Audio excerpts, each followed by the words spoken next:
Okay, enough of the music. Enough of the music. As the music was playing, I was going to pick up my weekly trash of food. To be honest with you, that's the amount of trash I have been eating. I mean, like it's not like that. It's junk food, but it's food I have to eat. That's fish.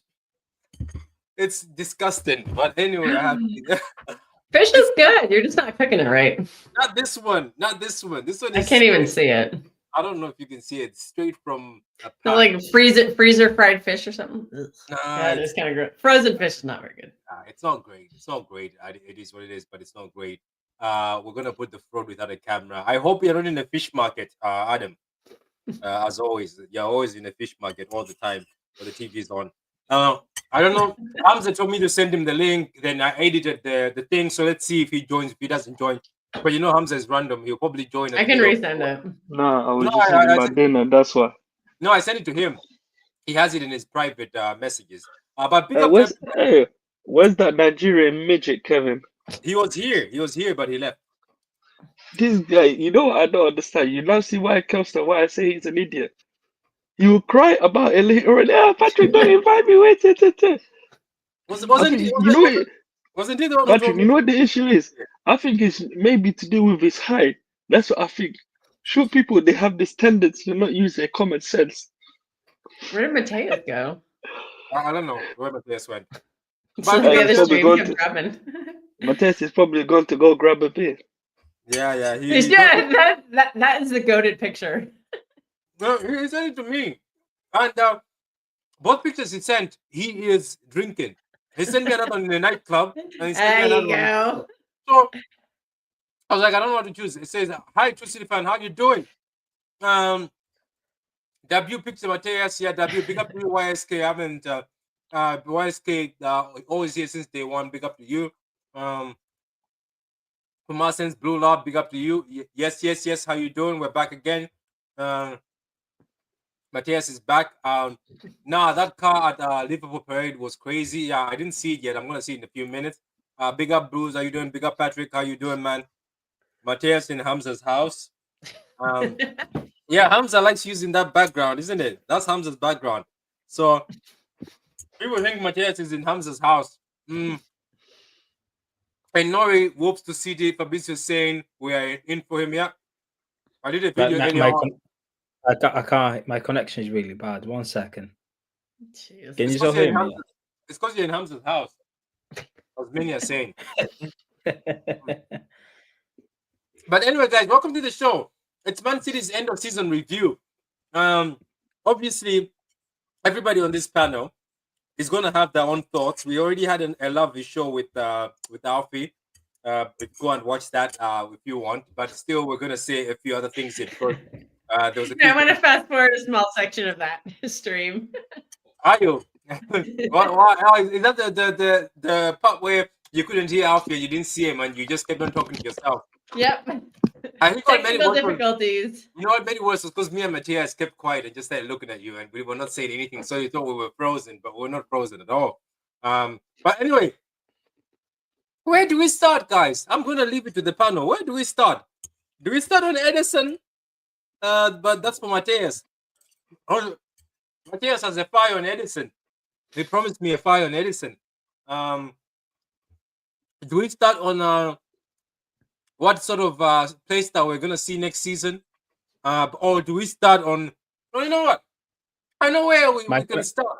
Sorry, Paddy, my connection is really bad. I'm struggling to hear you. Yeah, so you can't hear us at all. Can you guys describe the season in one word? Give me 2 minutes, yeah. I'll give you 2 minutes. Plug your Wi-Fi, plug it back in. I'll give you 2 minutes. Yeah. How have you been, Kelster? Yeah. Good. I'm good, man. I woke up and I was being hounded to go on Alfie's stream. Oh yeah, hey, whoever. Hey, just woken up and I was like, get out of the stream. Hey, whoever I gave. I swear to God. Whoever got that membership, I enjoy. You know what, Kelster? You are the one who hounds me saying you want to go on streams. Today I was hounding you. I was like, you go on a stream today. So let me say a big up to this guy. Fair. Touche, Patrick. Touche. Adam, what has happened? Huh? Tell us have you won the lotto, or have they given you a bonus at work? Because this is your 4th or 3rd membership they're giving away. I'm just in a good mood, like what I said. He just went to Switzerland, so he pulled some money out of his Swiss bank account. Yeah, this guy today is giving membership. So pick up to Adam. He's gifted another membership. Look at Kelster incriminating me. Yeah. Also, yeah. Here's a thank be you, in Adam. Switzerland. Adam, you've got a thank you here for your gift. Somebody says debut gift. No worries, enjoy. I blame Patrick for inviting Kelster with the second-hand link. Yeah, but I asked you that I'm going to say that you said yeah, go ahead. And you said she was fun anyway. She was on one today. I don't know, her internet was also acting up. Says yes, big up everybody, hit those likes up. So anyway, where do we start, panel? This season. How do we sum up the season? Like, because it was a very weird season. Like, we started out really well without Foden and Rodri. Then Rodri comes back for like 10 minutes. And we looked fantastic in that 10 minutes. And then he's done for the season. And we still kind of sputter for a few weeks.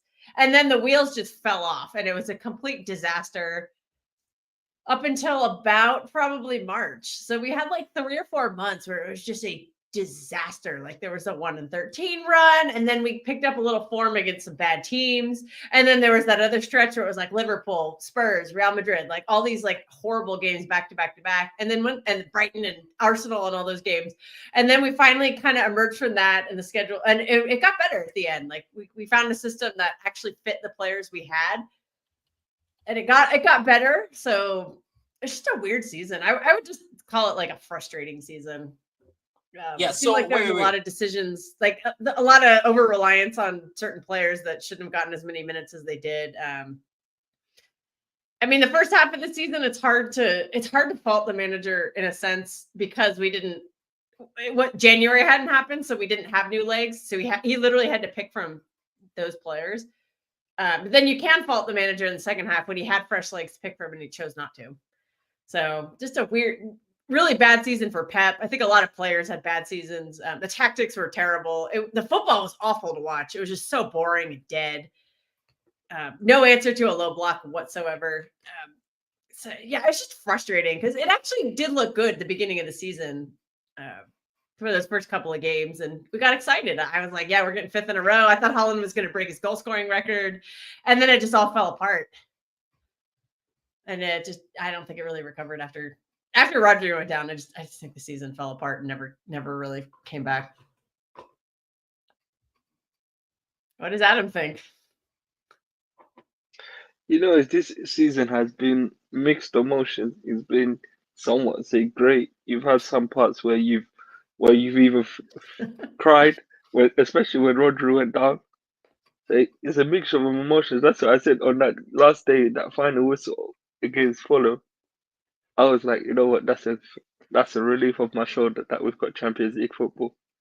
Now I can relief that the season was over, because I was just like, that's what I was just saying. I was just saying, yeah, we didn't have a great season, and then to say that, you know what, we can look forward to having Champions League next year, just like a big relief off our shoulder, not having to worry about anything. We can just go enjoy our Club World Cup. But the Club World Cup is, the timing here in the UK is crazy, but for you over there, it's not too bad, because here in the UK, some of the games are like 2 in the morning, like 3 in the morning. So I must be like 6 or 7. Yeah, that's a pretty good. Oh, that'll be like mid-afternoon for me. Yeah, for you. So you're lucky. You're not too bad. But for us, the timing zone is a bit different. So if I can't even go to any of the games, I'm really upset. I don't have any vacation time. It just takes so long to get to the East Coast from where I am. Like, it's a 6 or 7 hour trip nonstop. I complain about, but then it always has a layover, so it's like I know myself very well too. I know myself all too well. I'm complaining about the time, but I know myself. I'll end up dragging myself out of bed somehow just to watch it. I know myself. I complain, but I'll end up sitting there through it to watch it. Yeah, the Club World Cup, I'm really excited for the new players to play. Like, I want to see Echeverri, I want to see Victor Hayes, I want to see Kusanov. I want to see a Kusanov Diaz or Kusanov Vardiol kind of center back pairing. Assuming I prefer Vardiol to not play, but if he does play, I want him to be next to Kusanov. Kelster, I'm sorry I left you. I had to talk to my neighbor. Then I was like, I've just left her. I'm pretty sure she's now just talking. So anyway, guys, the full panel is not here yet. We're still missing one person, Hamza. I don't know when he's gonna come in. You know Hamza yourself. He either shows up, doesn't show up. But anyway, we've got Mr. Kevin. He's gonna show up after Hamza. Do you know what pisses me off sometimes about Hamza? He comes at the end of the show, then he starts yapping at the end of the show. Then you're like, oh my God. I have to go another hour. Yeah. So what about Adam? What about yourself? Tell me what have you thought of this season? We've met. I've already said it. I've said it's been a lot of ups and downs. And I said when you were gone, main Costa, I said it's been ups and downs, a mixture of emotions. 1 minute you're crying because of Rodri going down. Next thing you know, you're somewhat say celebrating. Next thing you know, you're in the back of the cycle of going back to having you're upset. You know. Yeah. Look. At the end of the day, there's nobody who's pep out in this channel. Formidables. I don't think anybody has said pep out at all. I don't think anyone has said pep out. But at the end of the day, this season hasn't been great. And if there is somebody like, look, Formidables, there's certain people. Look, they will say support the team no matter what. You can't tell me that you can't sit there and say, oh, this season things went sour. This is probably Pep's worst season. If you study every particular season, this is the worst one. And you can't really blame people for crying. You can't really blame people for saying, why didn't you do this? Because at the end of the day, I'm going to say this again, at the end of the day, he had the people he could have played. He told us that, I could have played Nico O'Reilly at the beginning of the season. He left Nico Gonzalez on the bench, and then we played Nico Gonzalez in the Newcastle game, Chelsea game, and Fulham game, and we look good. So you can't come here and say, nobody's pep out here. I don't want pep out. I cannot say pep out to a manager who has done that. Pep had a really bad season. He's had a bad season. So we'll give him this. Anyway, I don't know what the hell Kevin is doing in Hamza's house again. He looks like he's in a club or something. He's like in I was just about to say that. I thought he was in a nightclub. This guy is in his blankets, man. Better not see some background activities. Yo, Patrick, today is bank holiday, man. I'm just trying to relax, you know. Wait, you fraud. You are the one who's supposed to be here on time, because I said, I don't really think I should do a stream this evening. You forced on a stream. So here is a stream for you to obviously have a discussion. Yeah, but I thought we were going to do it in the morning, so that's what I thought. But... this guy is. You can't do it in the morning because I'm not awake yet. This guy. The morning for you guys is like 1 a.m. for me, and I'm in bed by then. Sorry. That's true, though. That's true. But I'm here now, Patrick. So I'm on camera. So how's my mic? Can you guys hear me? Yeah, your mic is perfect. Okay. There's a lot of comments. Do you know the curse, guys? I don't want to discourage people with comments, but this 4K status now has put so much comments now. But big up to all of you. But anyway, I'll try my best. Let me start. Yeah, the car at the Liverpool parade was crazy. I think it was that an accident. Big up Patrick. Adam again gifting more memberships. Big up to Adam. I don't know what. I don't know, making it rain. I don't know if you've stolen somebody's bank account. Making it rain in Kelvin Strip Club. Maybe that guy is using our card, Patrick. We don't know yet. We'll find out. I know. That's what I said. It says my dad has just shown me the video from the car swerving through people. That's mad. So it went through people. Kevin, I hate you really. Kevin, you're my brother, but you're the most unbearable guy in the GC. Wait, you say he's unbearable? Oh my god! Oh my god! Oh no, I can't watch that. What happened, isn't it? Someone was telling me about it. What happened? Oh, that's bad. That happened in America a few times. What happened? That's going crazy. No, what happened? I just heard someone saying something about the Liverpool parade. What happened? A guy just drove a car straight through the people watching the parade. He went into the parade route and just started running people over. I hope they're okay. I know. Let me send you to the. Let me send you. Oh my god, I can't watch it. Do not post the clip. Your channel. Patrick, not on the channel, on the WhatsApp group. I'm sending it to WhatsApp. That's what I'm saying. I'm not gonna post that. My heart is on the floor. That's horrible. Oh my god. he's I, killed I people. hope Yeah. That's an I active. You hope know what? Don't say the word though, because it's not a good Oh, I word to hope say. I hope they're okay. oh Football my aside, god. but I hope they're all right. Oh my god. Why did he do that? But Patrick, that like you get some idiots on this earth, man, that don't deserve to be on this earth. No. Man, Let's not go I'm there. Let's not go there. I'm shocked, man. My heart is Let's just say shocked. prayers for the victims. That's all we can say. Oh my god. I don't. Let's, Why let's not doesn't let's not go into get out details. Twitter? Why do people keep retweeting it? I don't want to see it. Let me close Twitter. My god, I don't want to see it. People keep retweeting it. But anyway, okay, let me continue the Yeah, comments we now. just need to send some prayers to those people. That's all you can do. I know, but that's horrible. It Some says people are just heinous. There's just some I really know, awful I know. people out there. I know. Says Hebo, that Chersky looks interesting. I don't know, man. City don't seem to be interested. There's been 0 links. Yeah, there's zero at all. I said I'm stuck between calling it a season to forget or an absolute nightmare that is true tough choice. And then it's okay. No, I don't want to see that again. I'm so sorry. Just close Twitter. That's all. Jesus That's all. Christ. Why No, no, would you repost it's that? even Why in the would you want comments. to? It's everywhere. I can say good evening and afternoon, Pat Kells and Adam.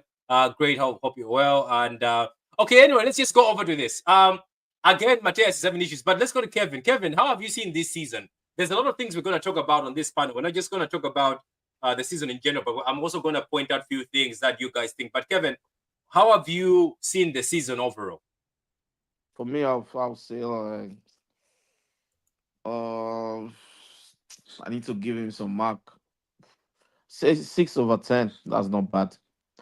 I'll give it What? 6/10. Why are people giving it 6/10? I think this is a 4/10 season. We failed the FA Cup final. We No, bought in January and still struggled to make top no, four. we didn't struggle. We were lucky. We bought some players January. If not, we would have made the Champions League. We would have be where we are now. Trust me. There's no way. So those players, how many players? And don't forget, out of those players, you only used 2 of them, Nico and Mamouche. Oh, my So those, moment, yeah. so that's it. I think that's the reason why we make the Champions League, Patrick. Trust me, because we were losing. Did you see that? As in, I saw it like a post. We lost out of all the 13 games we played. They were all red, Patrick, red. And we beat. We only beat Nottingham Forest 3-0. Then we lost against Liverpool. We lost against. There were too many losses as well. Then January comes. Go and check our game after January. We haven't lost that much. Yeah, but let's put We did context to really, this. really terrible against the Big Six this season. Yeah, we The only did. team we did well against was Chelsea. Yeah, We dropped but 5 points to Arsenal. We dropped 5 points to United. yeah, but We we dropped did 6 Spurs. points to Liverpool. We got But our butts kicked at home by Spurs. Like, we that's didn't just drop. not good. We dropped 4. No. We drew one Can you game with just hear me Arsenal and fine? Yeah. lost one. 4 points to Arsenal, 6 points to Liverpool. Yeah, 3 points to Man United. We got 6 points from Chelsea. Fair. 3 points from Spurs. Yeah, that's fair. So that's still not bad That's though. an awful. That's But Wait, really even the time last season we only got 2 points for almost all 6 games apart from Chelsea. Yeah, we only got 2 points from every big 6 game. we got 6 points from United last season because we beat them both games. Yeah. Okay. Yeah. I think we lost and drew to Arsenal. We drew. Yeah. We won. We beat Spurs, but did we? I think we No, drew to them we drew to them no. at the Etihad. We should have won that game. No, they Yeah, we slapped did us. You mean this Last season, season? Chelsea we drew to them season. twice. No, Kelster was talking about last season, Patrick. No, we Yeah, beat last Chelsea season. twice last season as season. well. Oh, Yeah, I this thought you were talking season, about this season it was terrible. We got 1 point against United. We got 1 point against Arsenal. I know we got 6 against Chelsea and I know, 3 then- against Spurs. Then Spurs dunked on us at Um, the Etihad 4-0. Who am I Yeah, we have missing? similar points last season. We and got this 0 season, points against Liverpool. Yeah, but But we you have know, it's, similar points last And season. they beat and us this season. comfortably both times. Like but you know, at least in the draws last season, like we were in the game. Like we No, were but not in last either of season those we were games this better year. than this season, though. no, but The no, time that Patrick. we played No, Kevin Liverpool, has a point though. We the, tend to not get that many points against the the big first 6. leg It's that when where we we played collect the Liverpool, points is against the other teams below the half.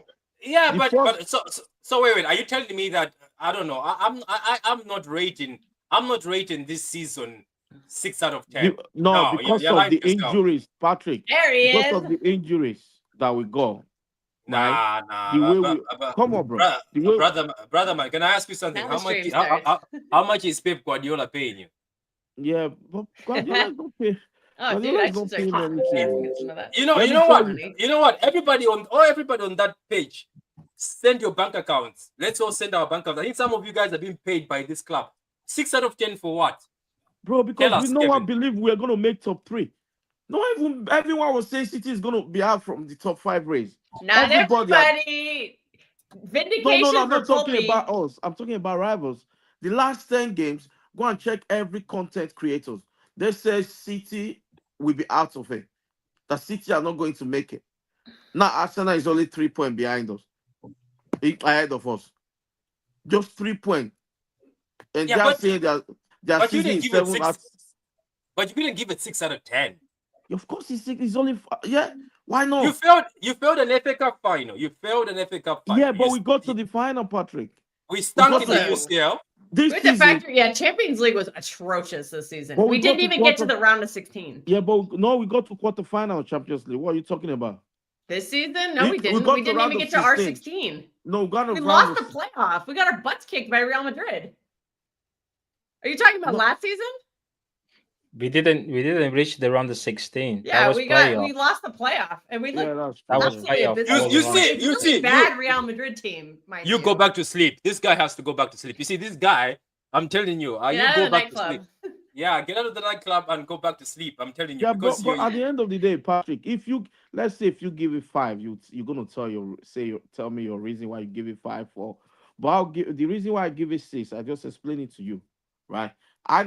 No one believes that, not us. I'm just saying a lot of people don't believe we're gonna make top 4, right? No one believes we're gonna get to the final of FA Cup, whether you like it or not, right? Even though we lost the final. But at the end of the day, we still got there. But we have to understand we are not the only people that played in this as in this competition. All this we are too entitled these days. And sometimes, okay, let's say next year, yeah, we're gonna expect more. But we need to have at least we are allowed to have 1 year off season, brother. Like 1 year. And that 1 year we still make Champions League, which is gonna get us close to 200 million, right? And we still make FA Cup finals. Well, but at the end of the day, like Pep said, we got like 1 community shield. I would take that.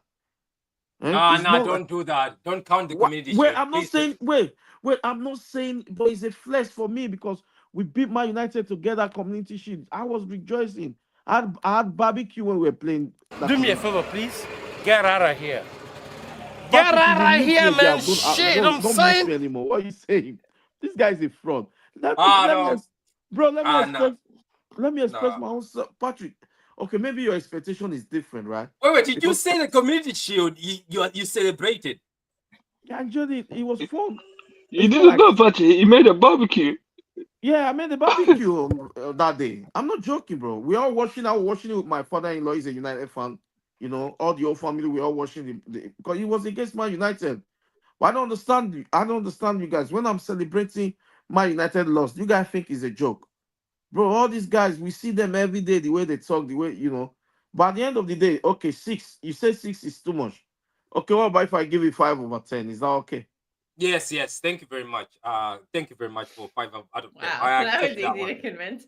Yes, I accept 5. But Patrick, But Hamza, I need to tell Hamza this. Hamza, yesterday my brother told me that you on Terry, you said that we're gonna win the league next season. Don't put the pressure on us Did because we you? have no. Yeah, I he got said it kicked because out of that stream after I my talked. brother Like, coming good from other people. Italy. He said Hamza's there the whole he time. said Hamza is look at because everybody know Hamza. Everybody all over the world know Hamza. So he said Hamza is already putting pressure on us. I said, what did he say now? He said City are going to win the Premier League next season. Hamza, don't start with that pressure. Don't start with that pressure. We don't know where we're going to be next season, brother. Calm down. Let the pressure be on Liverpool because they're going to buy a lot of players. Let it be on Arsenal because they need to win it. Then we will come from beyond, out of nowhere, and take the title. That's how we're going to move next season. Trust me.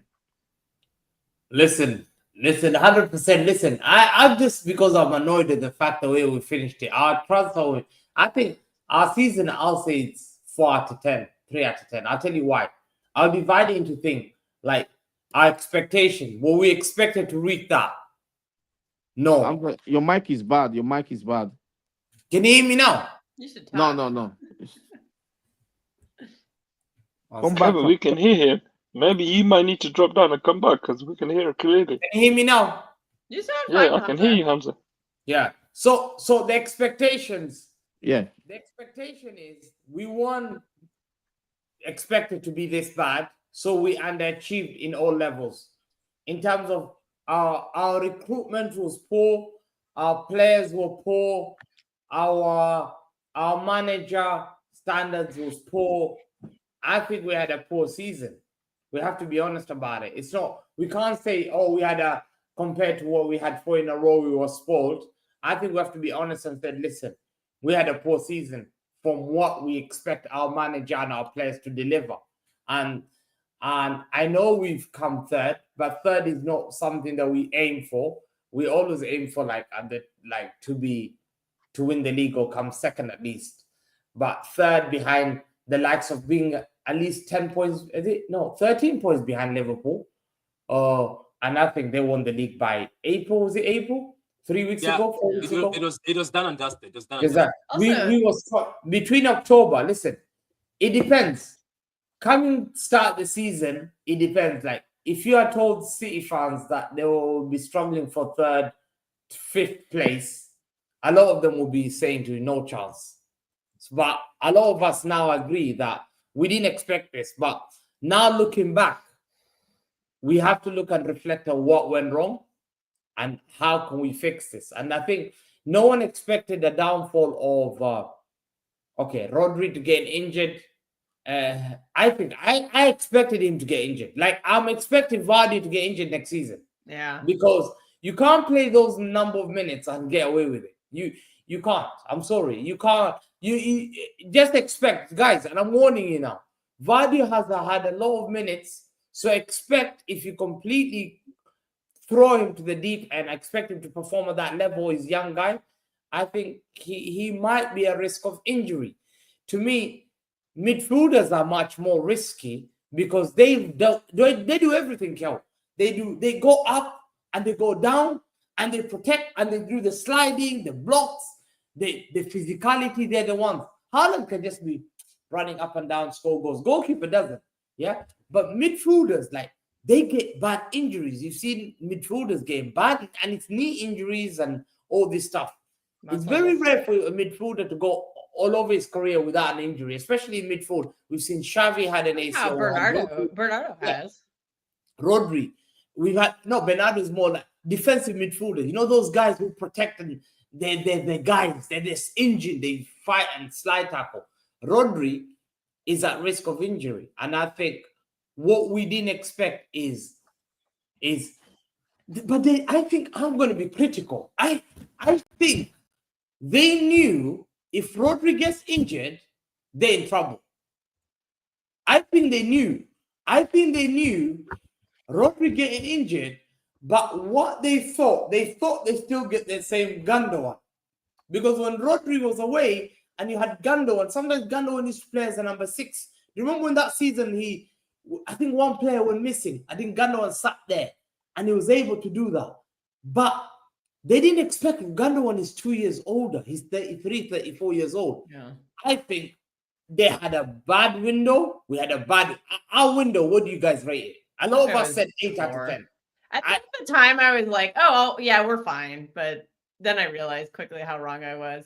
The worst part about it is that Rodri actually was like crying out for help last season. He literally said, I can't do this again. And the fact that they signed no one means they didn't listen to him. I literally think their plan was to just run him into the ground again. Yeah. And that, to me, is negligence. I would have been like, Tiki, if Tiki had a spine, he would have said, sorry, Pep, I have to get somebody in. Your best player who just won a Ballon d'Or literally just said, I need help. I can't do this again. I need to get you someone, and you have to play them some games. You have to rotate this guy. I don't know where the medics were, the physicians and the medics. Where were they? How did they allow this? I just don't. The cumulative failure from the club to not protect Rodri just blows. I think Pep. I think it's Pep. Pep is so powerful at this football club that everyone in this football club are scared of Pep. They have to do everything for Pep. And Pep delivered everything. You know, he's delivered everything. So you have to listen to the guy. He's the guy that says, I'm going to be the one who's managing this. I've done it. Listen to me. And how can you say he's wrong? Do you see what I'm trying to say? Look at, for example, I'll give you an example. I don't think, and I'll say this very controversial thing, and City fans will not like it. I think we're one injury away in the treble in midfield to losing everything. We could have lost if Gundogan or Rodri or Bernardo or KDB, if those guys had been injured, we had such a small squad. Yeah, we got lucky that John Stones stayed injury free. Yes, if Stones had gotten injured instead of Ake, that whole system falls apart. I think we would have lost. The system was dependent on Stones inverting into the midfield and becoming an extra midfielder. And without Stones, and he miraculously stayed healthy. Like, when did that ever happen? When has Stones ever gone that long injury free? Never. Yeah, and I think that kind of carried us. Hell, let me take you to the season I knew. Do you know the season? I'll never forget this. Who remembers? Yeah, we played Watford. We played Real Madrid. We had 4-3. Yeah, which we should have won like 8-1 that game. Oh yeah, that was the game before the Rodrigo game. That highlight hurt me so much because the amount of chances we missed. But then we had Laporte gave up a stupid penalty late in that game. Yeah, we had 4-2. We might have survived, but 4-3. I was like, I don't think this is enough. 4-3 was shocking.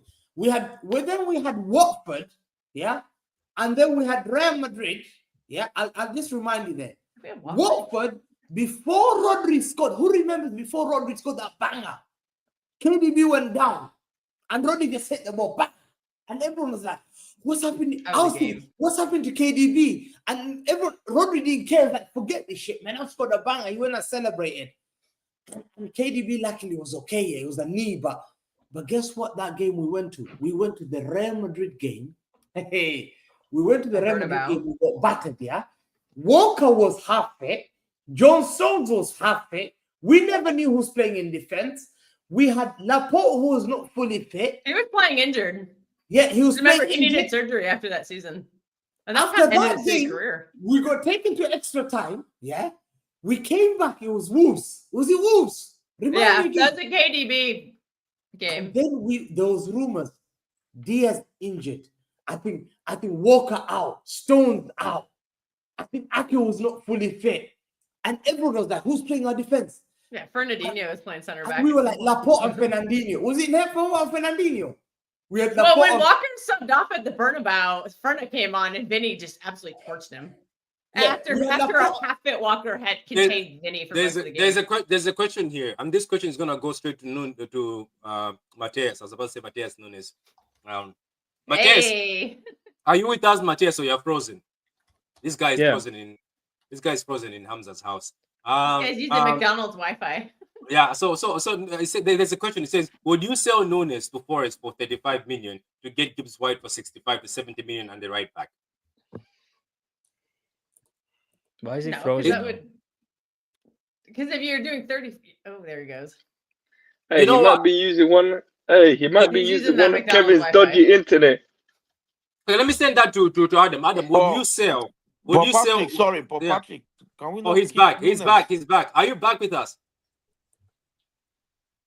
This man is using. Are you in Siberia? I don't know why. I don't know why he keeps frozen. To be fair, brother, you're in England. Are you in Siberia or England? Because this internet is next level. I'm starting to wonder about that Manchester internet because Martin used to have. I don't know why he keeps frozen. To be fair, it was working fine. I was listening to Hamza. I was listening to Kel.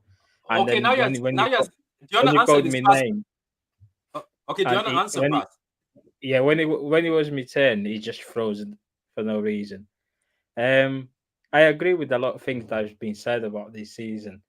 I think you guys are being generous with your rating. For me, it's 3. And they look to get 3 out of 10. 1 in 14. I would say 4.5. The reason why, there was off the field. On the field, there was a lot of problems. Manager tactics, the way of playing system, players being out of form, and on the field, off the field, there was a lack of accountability by the fans, lack of accountability by the club, the manager, and the players. What we've done this season, we've done a lot of covering. Yeah, we've done a lot of covering. We were making all sorts of excuses. Um, Stick up with the players when you want to back the players, you want to back the manager. But at the same time, yeah, you also have to be very honest and start saying as it is. Right. Is it working fine or? We can hear you. Oh no, now we can't. Hello. Not Is working. No, you're frozen. Yeah. Your face is frozen, but we can hear your voice. I don't know what's happening, to be fair. Patrick. Now he's fine. Now he's okay. Now he's moving. Oh, never mind. Patrick, I was just Worse gonna than me on back our No, he's stream. gone.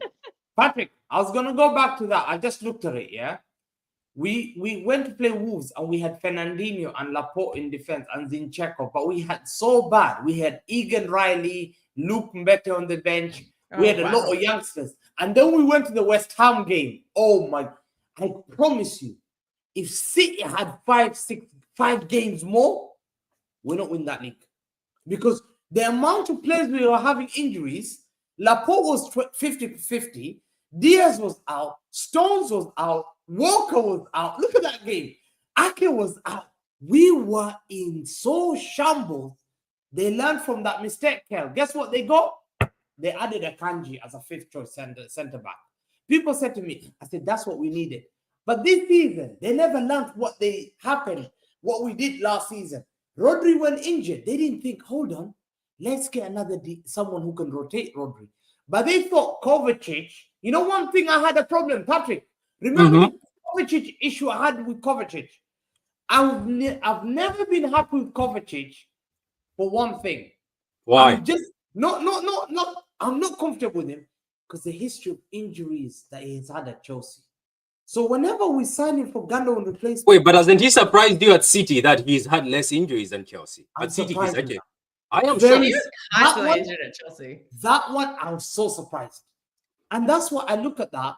Like with that Rodri, the 3 games we lost, he went to the Euros, Patrick. Yeah.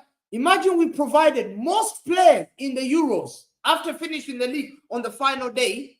They went straight away after 10 days to the Euros. Our players nearly went to the final. They came back after 3 weeks. Rodri was injured. No, Rodri I think he had like 4 weeks. Yeah, but he was rehabilitating. You know, Kel, let me tell you something. Kel, that 4 weeks he was gonna break. The guy has had injuries. He has to go through physio treatment. He had tweaked that knee because remember in the Club World Cup final, he tweaked that same knee. Yep. Remember he had to come off injured for that, and for some odd reason he kept playing. I was like, why do you keep forcing him to play? Like, after the Euro final, he got like a month off. He didn't come back until the what was it, West Ham game? Was it game week 5 or game week 6? And people say this. A lot of people say, some fans will say this. But Hamzo, you didn't expect the ACL. You didn't expect that injury. What is the biggest cause of injuries in footballers of a player? Yes or no? If I Google now and say, what's the biggest cause of injuries in sports injuries? Number 1 is being overplayed, not looking after yourself right, not sleeping well. All these are very important in the footballer. So don't say, oh my God, I didn't expect this. Because I think we all expected something though. Like I think we expected his hammy to something like we expected him to miss like a couple of weeks at some point in the season. Do you know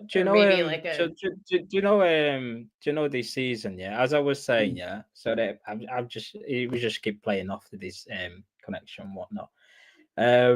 I think everyone this season is to blame. The reason why I'm giving 3, I'm kind of being generous. It was an awful season.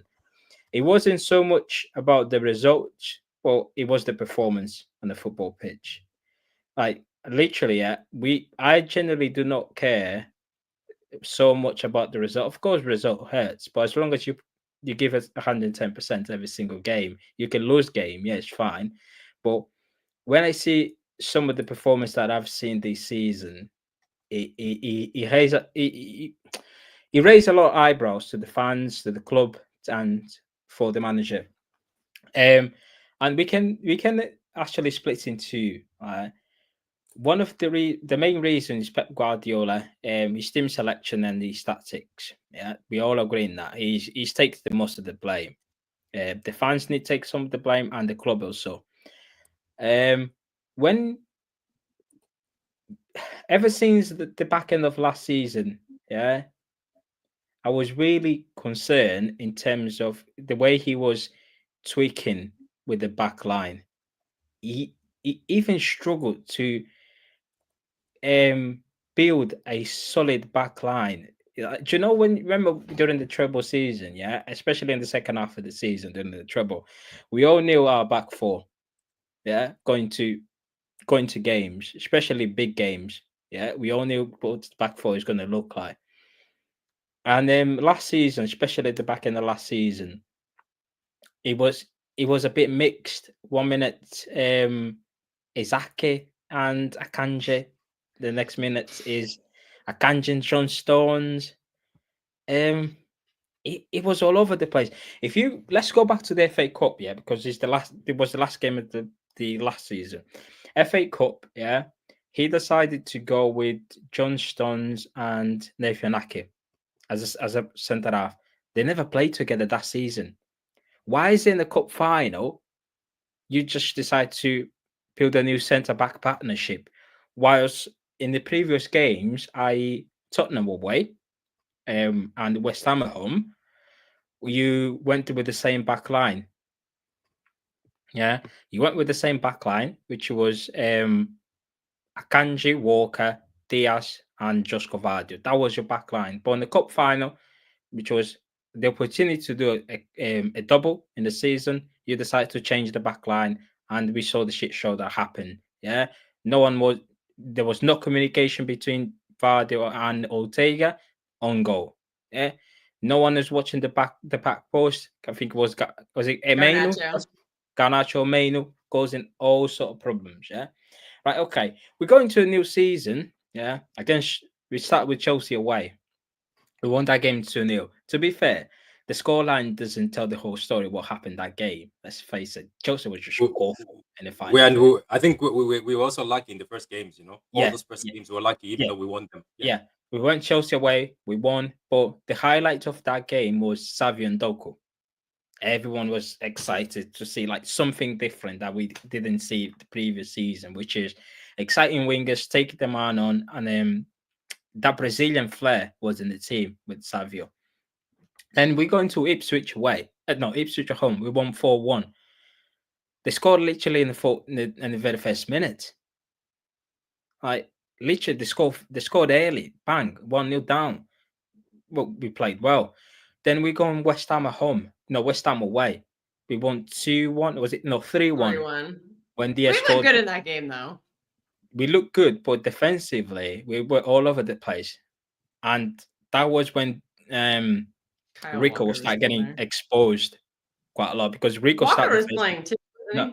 Rico started the first 3 games. Walker was late because of the Euro final. Yeah. Rico was starting the first 3 games. But if you remember correctly, West Ham hit the post in the bar. Yeah. There were signings in there. So then we went to that's what come really interesting. The following month, it was September. This is where he started making the changes. Yeah. So in September, I believe we played Brentford, Arsenal, Newcastle. Brentford at home, they scored early. Yeah, literally. Like if you look 30 at that seconds into the game, if you look at the goals, we've been conceding this season. It's pretty much the same. All of them. All right. The ball goes on the wing. They put a cross in the box. No one is watching the back post. Bang, goal. We 1-0 down. It happened against Brentford. No defensive awareness. We were conceding games in the very first 5 to 10 minutes of the game all the time. Why? You went in the dressing room. You drink all your juice and water. You were on your phones for 5-10 minutes. You had a team meeting, all the team huddles and whatnot. Your captain spoke to you. You went to the pitch. The fans are singing your name. You have another team huddle. Yeah. Yeah, kick off. You switch off the very 5 minutes and you conceding. Why? Why? Where is the head at? Yeah, where? So we Arsenal. I think before Roger went injured, we were playing really well. We were controlling the game. We were just cooking. I think We were destroying them. Yeah, they couldn't get out their own half. But that's when we saw that Rodgers was a massive miss, and the fact that only happened in September rather than in August. This is listen. We could have done something in the summer anyway. We were crying for Rodgers replacement since he got sent off against Forest the season before. We went into that December period where he was struggling to win games without Rodri. Villa Park slapped. Do you know what I mean? But I feel like that in November came, yeah, because even October we had Fulham, we won, Wolves away, we won. I think we had Southampton at home, we won 1-0. That was the worst game I've ever seen, by the way, at the Etihad. Southampton at home, 1-0. It was awful. We were poor. Wait, Matthias, before you go on, Matthias, there's a question says, Matthias, what accent is that? Northern. Yeah, there's your answer. It lives in Manchester. Yeah, that's what I'm saying. Someone was asking what accent is that. So no, it's Northern accent there. Yeah, keep going, man. So you said November came on, right? Yeah. You know what? I love this that you're telling people a story of how things went down. That is good because people try to catch people off guard, and it's good that you're telling people how things were going bad and how the signs were. Because remember, I made a prediction after 4 games saying we're gonna be in trouble here. Because remember, we were conceding within 5 seconds, 10 seconds, 15 seconds, but we were coming back. With Kovacic coming back, Haaland scoring 15 seconds, Patrick, look... that's a lie. We never conceded after 15 We seconds. did. We did. That Brentford game was yeah, we did. Within 2 seconds. But not 15 seconds. It was more than 15, bro. I'm still waiting for your bank account because you are glazing this club. But anyway, Matthias, go ahead. Yeah. So it came in back at the end of I think or October, nearly November. We went to Spurs away. We had Carabao Cup, at Spurs.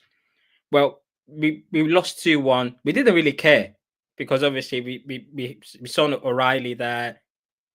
Jacob Wright played half of that game. Yeah, he came on. And yeah, we were like, okay, it's Carabao Cup. We haven't won. Also, remember, Kenji injured that game in the warm up. Like he was meant to start that game, and he got an injury. Well. He carried it most of the season until he had surgery. I think Ake also got injured, didn't he?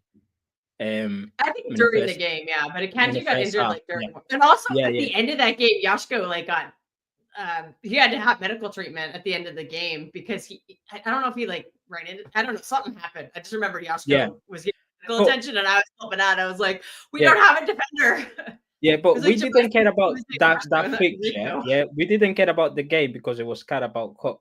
But that was the beginning of when things started getting worse. Because the very next game we went to Bournemouth and we got slapped. We lost 2-1, but let's face it, it could have been worse. Yeah. Then we went to Brighton away, 1-0 up. We were playing well. All of a sudden, Brighton got a goal back. It's 1-0, and we just decided to be all over the gaff. Josko Vardy, who like dominated our midfield. Josko Vardy and Rico Lewis can't clear the ball.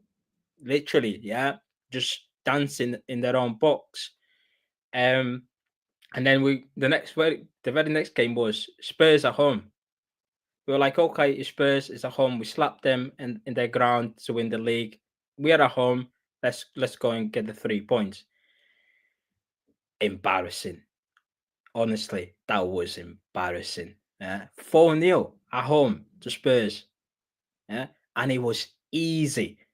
Josko Vardy against Kulusevski. Oh my days! It was painful to watch at the time. Yeah, and then November ends. We got to Liverpool away, slapped, bang. All of a sudden, we going like 5 losses in a row. Yeah, then we going Forest. He changed it against Forest at home. They decide, right, okay, I'll bring KDB and Jack Grealish in midfield. I'll put Bernardo out wide. Yeah, because he was not doing anything in the midfield with Rico Lewis. Yeah, they were man. awful, and the team was playing well. And I think he put Savio on the left. That Bernardo Silva was playing well. Everyone played well. Yeah, he came out of the press conference and said we didn't play well. But against Liverpool, Brighton, Bournemouth, he was saying we played well. Let's not forget that we had the Champions League fixtures in between. Sports in Lisbon, yeah, Juventus. We were getting slapped left, right, and centre. Slap. Then Derby day comes at home. Well, it's United, worst Manchester United team ever. Worst. Yeah. Right. We are awful. They're awful, but at least it's at home. Let's go and get the 3 points. Yeah. 1-0 up. Worst Manchester Derby we've ever seen. 5 minutes to go. The goalkeeper decided to do a madness. Yeah. And Nunes right back. Yeah. I don't know what was he said that. Kovacic. Yeah, he gave away the pen. And then Vardy failed to clear the ball again. It was awful. Yeah, but look at all look, Matthias, look at all the mistakes you've listed. And that's what like Kilkster, myself, Hamza, and a few people, Adam, even Kevin, sometimes we've all been pointing out all these mistakes. But do you know what pisses me off? And I think people don't get this. Like people want to say, oh, no, you can't do this. Like you can't really say this. We can't always be great every season. Yeah. It's just that some of the mistakes that were being made were schoolboy mistakes, and favoritism. A lot of the mistakes that were like people were asking, yeah. I think that was after United at home, we played Villa away, we lost, and people were just fed up of every player. People were just, let's play just the youngster, play Nico Riley, play Jacob Wright, play Sapusi, because we were just tired of seeing the same players doing the same old thing. players. Yeah, and also specifically in the midfield, because that midfield stunk up all season. Like, I'm sorry, KDB no legs, Gundogan no legs, Kava no legs, Bernardo no legs. Kava also got injured. Sorry to cut you off, Matthias. You know that good old saying, the writing. When you know that good old saying, when the writing's on the wall, you know it. When whoever says it, you, me, Kelster, Hamza, yeah, Kevin, Patrick, you know what we get thrown back at us? You're either being entitled or you're not allowed to say that. But sorry, Matthias, for cutting you. Yeah, here's the comment. Like, here's the comment. It says, "You guys in the panel are looking for perfection. There's no such thing in life. There's no such thing in life as perfection. We understand." Hamza, maybe you answer him. Let me answer a question. Yeah, we're looking for when a midfielder has no legs and we keep getting like absolutely eviscerated down the middle of the pitch. Counter. Literally, nobody's tackling. Nobody's trying to win a duel. Nobody's pressing. Nobody's tracking back. We wanted something different. We wanted some legs. Let me just finish. Those four didn't have any. Let me just finish. I think like the whole we got fed up after Villa when we lost. And everyone just that's enough is enough. Get rid of these guys. They can't do the job. The one thing that frustrated me the most was why we didn't use Nico Riley early. In the preseason, we played Celtic, Milan, was it Barcelona. Nico Riley started every single game as a left midfield aide. He starts as a left midfield aide in the Community Shield as well. Yeah. And we didn't see him throughout the whole season up until the second half of the season. Why? Do you know what I mean? Like you need legs in midfield. I know it's young, but at the end of the day, how many young players are starting in big clubs now? And they're doing well. You know what I mean? Even saying like just strip the midfield of all the experience. That brings me to they're saying like put one player in there. That brings me to the second. That brings me to the second. The second side of the blame, which is as fans. Yeah, we blame the players for their mistakes. Yeah, we blame the manager for the team selection and tactics. But now let's talk about the fans because they are also to blame. Yeah, we as a fan base, we've done a lot covering this season. We're making all sorts of excuses all the time. All sorts of excuses. I know you want to stick up with your players and the manager, but sometimes just say what you see. Can I say one thing, Matthias? What you're saying? One of the excuses was before January, we're like, we have no DM, and then we got a DM and still. No, 1 second. No, let's start with the first. He was like, We lost to Tottenham. No, don't worry. It's the EFL Cup. We lost to Bournemouth 2-1. I remember. Yeah? We lost to Bournemouth 2-1. And they battered us. I remember. They battered us. And our right back, we had Walker, Akanji, Ake, and Vadio. Kovacic in midfield. Nunes, Gando, Silva, Foden, and Haaland. We lost that game. So that's quite a strong lineup. You can't doubt that. So we had that team. We lost that. Then we went to Sporting Lisbon. Yeah? We were 1-0 up. We lost 4-1. So he was like, no, it's only 2 games. It's only 3 games. Nah, there's in that Sporting game They were too. saying, Hamza, they were saying Pep Guardiola never loses more than 3 games in a row. 3 games. Remember? No, but Holland, no, Hamza, you know what someone 2-1 DM'd me? Sporting, and Holland missed a pen, and that killed Hamza, the momentum. And then they immediately Hamza, went you know, score, made 3-1. Kelstar, let me tell you this. You know what someone DM'd me after that? You know that space that me and you did after that, for that final game? You know someone DM'd me saying, I was not. oh, they said, I wasn't part of that. they say, oh, you and Hamza and the people in that space are all entitled. You're all arrogant. You're entitled. I said, okay, and I just, you know what? I just said to him, I just said to him, oh, thank you very much for your opinion. But Wait, I could care less about your opinion. Adam, are you in a Chinese restaurant again? Yeah. No. We were 1-0 up against Sporting Lisbon, yeah? And literally crumbled. Then we went to Brighton away, yeah? We crumbled again. Then we came to Tottenham at home. We said, listen, Rodri is going to be given a Ballon d'Or. Presented there. It's Tottenham.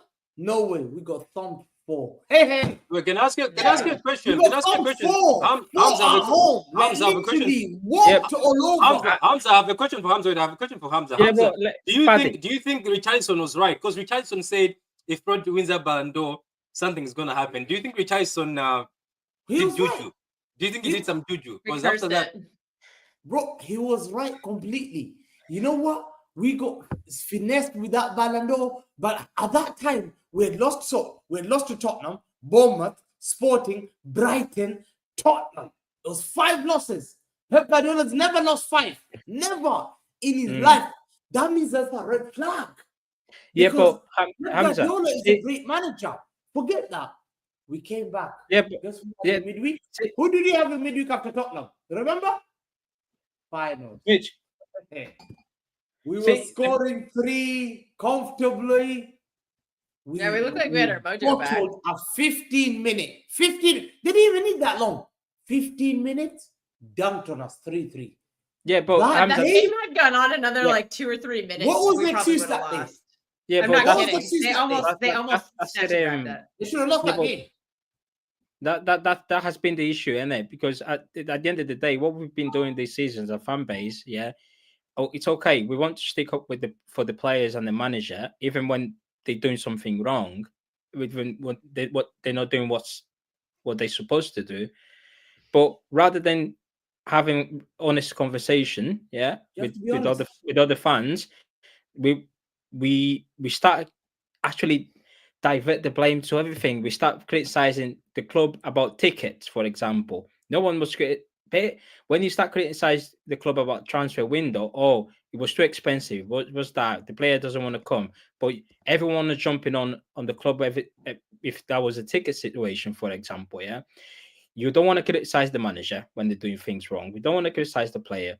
You rather criticize the atmosphere at the ground. You rather criticize the tourists, the injuries, personal issues. So we divert all the blame, to away from the club, away from the players, away from all the accountability, and we just start like making excuses for things that is nothing to do off the pitch. Obviously, like on the pitch, obviously off the pitch, things like ticket atmosphere can affect. But at the end of the day, the atmosphere will be great if Haaland start putting the 1v1 chance that he has in the back of the net, rather than missing it, constantly missing all the time.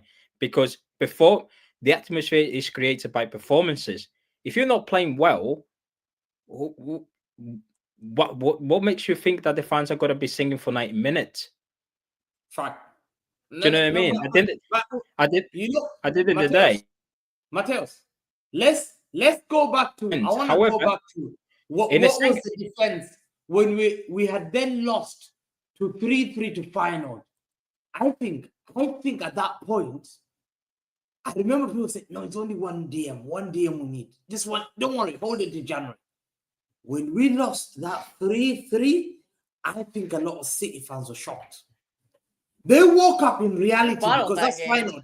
And that was at home. You just lost 4-0 to Tottenham. You bottled a 3-0 lead. You got dunked by Sporting Lisbon 4-1 simply. You got beaten by Brighton when we were 1-0 up. We were 1-0 up with 10 minutes to go. They beat us too. Yeah. And then at that moment, I think that moment City fans were shocked. They were shocked. They couldn't believe it. You're 3-0 up at home. It's not even away. We were at home. So comfortable. How do you bottle this? And then we started asking questions. What's wrong with these players? What is wrong with this team? How can you bottle? This is humiliating for Pep Guardiola. Also, remember also we've been crying out for youth, and then Pep put Jemai Simpson-Pusey and McAtee. I don't necessarily blame them, but remember Nunes had a bozo. I think Yashko had a bozo. One thing that also... reason why you capitulated 3-3. Wait, can I read this? Can I read this question? Or you know what? Let me give it to Kelkster. You read the question. All right, question. Was there a game when guys just say we lost a better team on the day and there was nothing to blame? Was there a game like that this season? I'd say there were. I could say the Crystal Palace. Honestly speaking, home and away. Both Liverpool games, they battered us. That Bournemouth honestly game speaking, away, I could they come battered off. us. Arsenal away. I could say Spurs the FA Cup final. They were just better. Yeah, look, you look make call me. I think the FA Cup final, Hamza. There's many games. Hamza, I think the FA Cup final is another one. Crystal Palace on the day with the better team. Yeah, and there's many games that we won, like Brentford. We drew 3-3. We were 2-0 up, and then in like 5 or 10 minutes. And Ake saved us. Ake saved those 2 clear chances they could have scored. And that's right. And then, but they did, and they equalized, so we could have lost that one. And they equalized. Up the whole and it was game. only they been controlling that game too. It was only 10 games. Bad. So to me, and then after the final, we played Liverpool. We had to go Liverpool away. I knew no chance. Yeah, they completely dominated us. Then we had Juventus. Then we had Man United. No, Juventus was embarrassing because that Juventus team is the worst Juventus team ever. We lost to the worst Juventus team. That was, you know what? Thank you very much for reminding me. We didn't even look. We didn't. They battered us that game. I know. And when we lost the Juventus team, that was a mid off, and it was. I'm telling you, it was the worst Juventus team, and Juventus comfortably beat us. They beat us comfortably. Easy. It was only 2-0, but the score. And it was full of names that you don't know. Like the only names I knew was like Douglas Luiz, maybe this and that. Some of the names, Vlahovic, maybe I knew. The rest of the guys were like Kalulu, Yildiz cooked us. I remember they brought Timothy McKennie. He came and cooked us. McKennie cooked us. Ran us right. That's my captain. And then guess what? The worst Man United team. That was the one.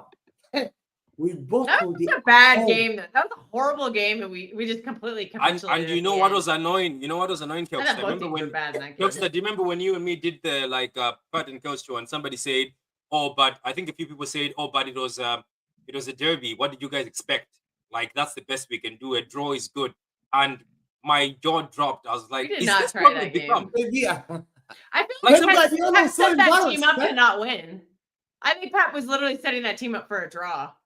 Because we weren't trying. Like Doku subbed on and he wasn't like he'd run past the guy and then he just passed backwards. Like I feel like we weren't even trying to win that game. Like nobody was shooting. That was such a bad game to watch. Can I ask a question? Why is it that this season, right? And I'm gonna ask it to Mateus because I like to hear Mateus.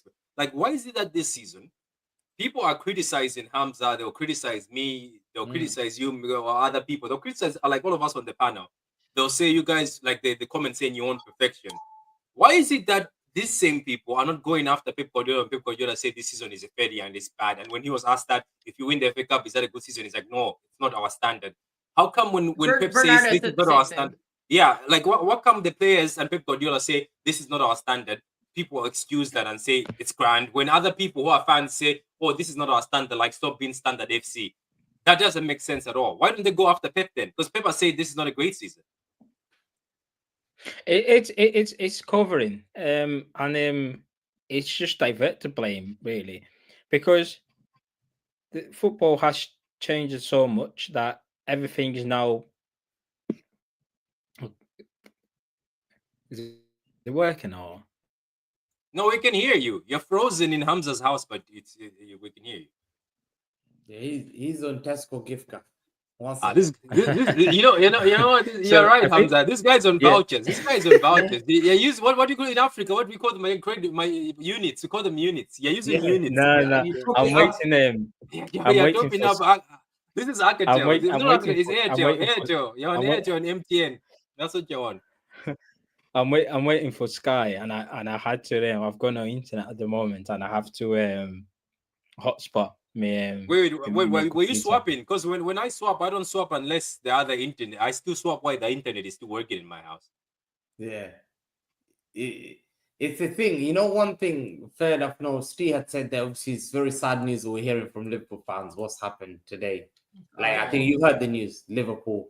There's a car that Yeah, happened. Patrick showed us. Yeah, I didn't show you. I just sent it to the group. I was Just my be heart careful. was- Just be very careful how you phrase it, because that can Yeah. get you a Yeah, strike. You can get a strike yeah. for saying the wrong word. Yeah, very Yeah. sad. Very sad news. It's very sad to see. Just What was send, about this? prayers to the victims. Somebody said what? Says Rodri playing all season. We get challenge Liverpool. Yeah, we could have challenged Liverpool, but I think we could have still Yeah. struggled in certain games because even Rodri came I- into the I Inter think game and we that struggled. protected him. Remember, we struggled against the Inter, didn't we? I'll Rodri say was there. something. Patrick, I'll say something controversial. I've said it. Roger It's wasn't good. game. I'm match not fit, saying it's though. a bad That's the way. second game. But I'm glad Rodri wasn't there because his reputation for that Ballon d'Or wasn't affected. Because Oh yeah, Vini- the streets are there. Vini's reputation about that people coming for Vini, nah. They shushed. Everyone's kept quiet. People said Rodri is the reason. We see why Rodri is the Ballon d'Or. We give you the flowers. There you are. I think if Rodri had played with these guys, then people would have started saying, I think we would have lost many games, but not as much. But people would have raised eyebrows and said, Ballon d'Or winners there, you're getting smoked still. Huh? Even if we had lost 4 or 5 games or 6 games and we don't win the league. So to me, the club has now a duty of care to look after Rodri, but also a duty of care to make sure that they protect Rodri by getting backup and cover up. I think Nico G is that guy. I honestly do. Hamza, they got it in January in Nico G. 60 million, Hamza. One second, He honestly looked like Roger yesterday. Like I Yeah. thought he was in the right positions. He was moving the ball forward. He was in the right. Like he just, I didn't notice him a lot in the game, and I think that's the biggest compliment I could pay him. Because like, Roger's like that too. Like some games I just don't even notice him because it's just working so well. Like everything's ticking, everything's purring, and he did that yesterday. I think Nico did that job exactly what we needed. Wait, can I ask? surprised we didn't see him for a whole month. Let me go back to that question quickly. Yeah, there's a question here. Yeah. That question about at that point when we're losing that many games, people start changing the direction of, oh my God, what do we do? How many signings we need? We came up from needing one signing. Everyone was like, hold on, it's squad rebuild. It has to be squad. It came from one signing that people said only Rodri. For that many 2 months or 6 weeks or 4 to 6 weeks, that people start raising eyebrows and we need loads of signings. We're tired. Kyle Walker left. We lost. This is why I think I'll give it 1 out of 10. We have even lost our captain. Our captain went. So Our captain abandoned us. He did not. No. Yeah, he walked out on the team. All of us. And We went during through that hell worst and period back. too. We went through hell and back here for this pain. Like, and our captain left us. We didn't know what's going on. We looked at Pep Guardiola. I give credit to Pep staying. I give Pep. I feel sorry for him because he was going through a lot at that time. Lost his wife. He was going through this issue that captain wants to leave. He's losing this many games. He's working tactically, can't figure out. He's coming out with solution where he plays Matthias Nunes left wing against PSG. He plays him right wing. It doesn't work. He tried midfield. Even Patrick was saying, Patrick, you said play me midfield. I remember Patrick wanted Matthias Nunes in midfield. Yeah, but can I say something to you? And I'm going to say something to you, and I'm going to go to some. Yeah, but Hamza, I'm going to go to the questions. I think Mateus Nunes could have saved us in some of those games where we got counter-attacked and attacked in midfield. It's just the fact that I'm telling you guys, sometimes managers are smart. They will say certain things to make sure that they divert you away from something. I think Mateus Nunes, next to Kovacic, just tell Mateus Nunes, look, you're not good on the ball. Tell him you're not good on the ball, but help us with the defensive work. Let's not pretend as if Mateus Nunes never played in midfield in this league. And then, okay, somebody says, No, but no, honestly, says, what Patrick, happened to sorry to Nico cut G? you off. Literally said he's not smart enough or he's No, not clever but enough to play in the midfield. sorry to cut you off. That Honestly is speaking, damning. but Hamza, honestly speaking, yeah, I have more confidence in Mateus Nunes in right back, yeah, than Rico Lewis and Akanji, and that says a lot. And Mateus Nunes is a midfielder. That says a lot that I've got a confidence, yeah, in a midfielder being more defensively better than Rico Lewis and Akanji. Akanji. So you, yeah. Listen, Akanji played one game as a right back this season. Yeah, I think the final. The best thing that's happened to us is three things. Best thing that's happened to us is I think the club opened their eyes on 4, 5 major issues. One, they knew Alvarez going was a mistake straight away. They realized that straight away. They had to go for Mamouche quickly. They saw that Julian Alvarez lost that attacking threat. Other than Haaland, we weren't offering any attacking threat. So they went and got that quickly. They saw the deficiency in Mamouche quickly in midfield straight away. They got that, Nico G. And then they saw Kusanov and Reyes, who I think Kusanov helped us. I think people, even a lot of our fan base here, would say that Kusanov, in fact, gave us a little bit of faith at 20-year-old, because when we signed him, we became more happy and we had something to look forward to. Okay, he made a mistake against Chelsea, but he was good for his age. He looked good. Even a lot of fans here are confused. Why is he not starting? Nico G stabilizes us. Mamouche caused attacking threat. So we getting those signings, those three helped us. I think without those three, especially, let me ask you, which signing from those three do you think was the most crucial? Mamouche. No, really. I think you can say Mamouche, but Alan even the other guys. No, but you could also say what's his name? Kusanov, because we sold Alvarez. No, you know why I said Kusanov as well? Because he was fantastic against Liverpool. The way he was tracking from one side, where he went from one side to the other side to just get the ball. I've not seen Diaz do that. I've not seen any of the other defenders doing that, except Kusanov. Yeah, but so can I ask you a question though? Go ahead, Kevin. But let me ask a question, Kevin. So let me ask you, just name me like the players you want us to get rid, like serious one. We did a video, and I can also do it now. To be honest, you know what? Everyone should do it. Everyone should I'll do it. I'll do it. I want them to get rid. Yeah, do you know what I'm gonna do? I'm going to post it again. I'll post the thing. I'll post the players, and we can go through the list. But let me say something. And I want the guys on the panel. So I'm gonna start off with Kelkstar. I'll ask you, then I'll go back to Hamza, and I can go to Kevin. I want to ask again is, what do you think happened to Kusanov? Why if Kusanov was playing that great, which we also with our two eyes, he was even rescuing Ruben Diaz in certain games. Same thing as Nico Gonzalez, playing very good. Newcastle, one of our best games, and we bumped Newcastle. Looking at another game he played, Nico Gonzalez, Fulham recently, we looked more stable. Why did Pep see that and drop Nico Gonzalez and Kusanov? What do you think it is? Is it loyalty, blind loyalty to the old players, or you think it's just stubbornness to say I can still do it with these old players, or he wants to win them contracts? He wants to win Akanji a contract, or maybe the club was trying to sell Akanji. He wants to win Gundogan a contract. Yeah, I think for Kusanov it was a tactical change. Because remember when he came out of that Bournemouth Cup game, that's when Nico O'Reilly came on, and we started playing with like Nico O'Reilly and Nunes as fullbacks that were pushing up and crossing the ball into the box. And we had found the partnership, and that's when the partnership between Yashko and Ruben started. And that became a great partnership. And I think that we really needed that width for players who could push forward and actually cross the ball into the box. And Husanov is like a defender. He's a pace merchant.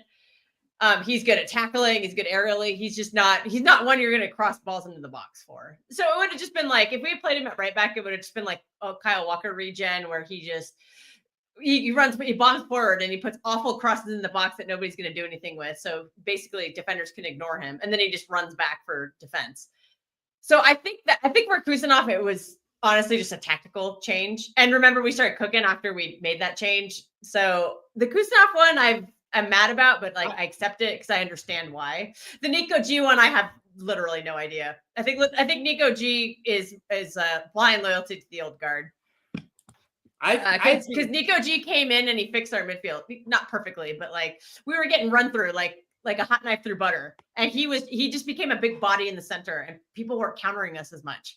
I mean, they still were a little bit, but it wasn't like one ball misplaced and it's a goal for the other team. Like he actually would put tackles in.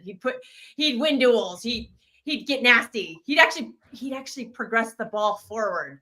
So I think he fixed a lot of problems considering it was a position he never played before.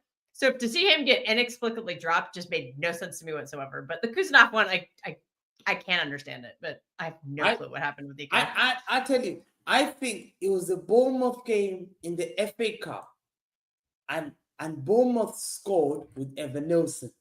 Yeah? You remember Evan Nilsson scored, and in the first half, I was watching my uncle, and then Kusanov, immediately after like 10 minutes or something, he got booked. Because they made a through ball and he got booked. Pep to make a decision. Do you keep Kusanov on for the next 50 minutes, 53, 54 minutes, the whole second half? That's a little bit of 10 minutes on a left. yellow, yeah. Or on a yellow. Or do you take him off? And he made the decision halftime. He took him off straight away. He said, no, I'm not playing you. I'm removing you. And he brought Nico O'Reilly in. We also scored right away. Yeah, because Nico had both assists. So he came in and Nico provided exactly. the He brought Nico O'Reilly in as an opportunistic again. The word I'm going to use, because it was an opportunity that he had to make that decision. Because if Kusanov would have been red carded, we would have lost that game. So Pep said, hold on, Vardio move centre back, Nico O'Reilly come, and Nico O'Reilly didn't drop any bad performance. So unfortunately, I think Kusanov should have been given more game time. I think Kusanov did not have a bad game. That incident is the incident that we saw Kusanov lose his place to Nico O'Reilly, who then came in, and Nico O'Reilly had a good performance. And people can say, Pep, and I think did he assist twice? You said he assisted twice that game, is it? He assisted Haaland and Marmoush. Yeah, see, he assisted Haaland. And then what did people say? Fans said, you can't drop. There you are, Pep. You cannot drop Nico O'Reilly. Because after that performance, you found a solution left back, don't drop him. And he was crosses that Joshua just can't do. Yeah. Like Nico as a midfielder is just way better with the ball. And I'll give Joshua some slack because he's a defender and he's pretty damn good for a defender, but like a midfielder is always going to be better at that. Kusanov was good. He was brilliant against Newcastle. That's Alexander Isaac. He kept him quiet. Yeah, he played very well against Vinicius in the Bernabeu as a right back. He played well in games against other than mistake against Chelsea. Every other game I saw, Forest too. Away at Forest, I thought he was pretty good. He was good. And then guess what? He was in fact player of the month. Was he not player of the month? Oh yeah. It was a fan vote. It was a fan vote, and Uzbekistan social media just went bananas. There you are. So to me, he was a great player. He showed signs, but because of the fact and the game before that, he didn't make a mistake. It was Brighton we were playing. We drew 2-2. We could have lost that game, and he tried to clear it. Who did he hit? He hit someone and he went in. He tried Haaland. I don't remember. He tried to kick it out, and he hit. And then he hit, and I think he's unlucky. He's completely unlucky. Hamza, sorry to cut you off, but Hamza, why I say I'm surprised why Nico G hasn't played a lot more games. Is that look, So I think like Gundogan, one of Gundogan, I'll say Gundogan has had good games, and one of them was when Nico G was next to him, and that's where me and Telstar were saying back and forth in the WhatsApp GC. That's one of the games that I've seen Gundogan have his best game. Okay, there was a few comments here. I'm just going to, but first of all, there's 321 of you watching live. 321 of you watching live, and only 50 likes. Come on, like the video. And you know what, guys? I think I was saying this last time, Hamza. These frauds here, they keep coming and watching. Like you see, there's 335 of them, but 53 likes. The frauds keep coming back, and you know what's making it worse? There's about 500 of you frauds who come to the channel every day, and you keep watching over and over again, and yet you don't like the video. So like the video, you 500 frauds, and subscribe. And right now, as I say, there's 300. Let's put those likes up. So anyway, we're going to, there's a few comments here I've been watching. Just a few comments that are interesting me. It says, Kusanov became too good. You know, Ruben Diaz wouldn't have made that team again. If we're being fair, Kusanov was that good, to be honest. He was that good. And he was helping Ruben Diaz a lot. Says, Hamza's standards are basically, do I like the player? Hamza's standards are basically, do I like the player? Yes, I'll give him an excuse. If no, he's shit crush out at people that are being sensible, saying that they have no standards. I don't know, Hamza. Do you want to respond to that? They're saying your standards. He's right. I do have. I make my mind up a lot on players beginning sometimes, and I've become more like irrational initially, because it's an emotional game, and sometimes you have to make your judgment. People run on adrenaline. I'm like, if you make mistakes and I don't see the output and I don't see what you're doing, I don't care. I have to find the problem and I have to find a solution. So I find solution as a problem. Me, I have my favorites. Yes, everyone has their favorites. Me, my favorites are the uncles, you know. Big up all the uncles. I love all the uncles. Uncle De Bruyne, Uncle Gundogan, Uncle Bernardo Silva. Listen, Diaz, yeah, Uncle Diaz. Patrick, you know, every but my account uncles, on Twitter, I love every account uncles. on Twitter Uncle are calling Kovacic. our players uncle now because of you and Kel. Thank I you. did. They call Wait, him whoa, my uncles. So whoa, I love my uncles, man. Wait. Chill. Let's chill. I don't think I started the uncle thing. I think You it was started it. Oh my God, uncles. You I love started the it, bro. uncles because I never Patrick, forget I what the was uncles there did to me. when me and you, before you even say it on stream, me and you were already saying it on WhatsApp calls already. So you were already telling me on WhatsApp call already, all these uncles guys. So don't change the fact that Hey, you started it. Kevin, why you got to incriminate your own brother? You, I swear you're embarrassing. Let me Your show own. my I am in pain. I am in severe pain. Hey, Kevin, you can't even lie for your own brother.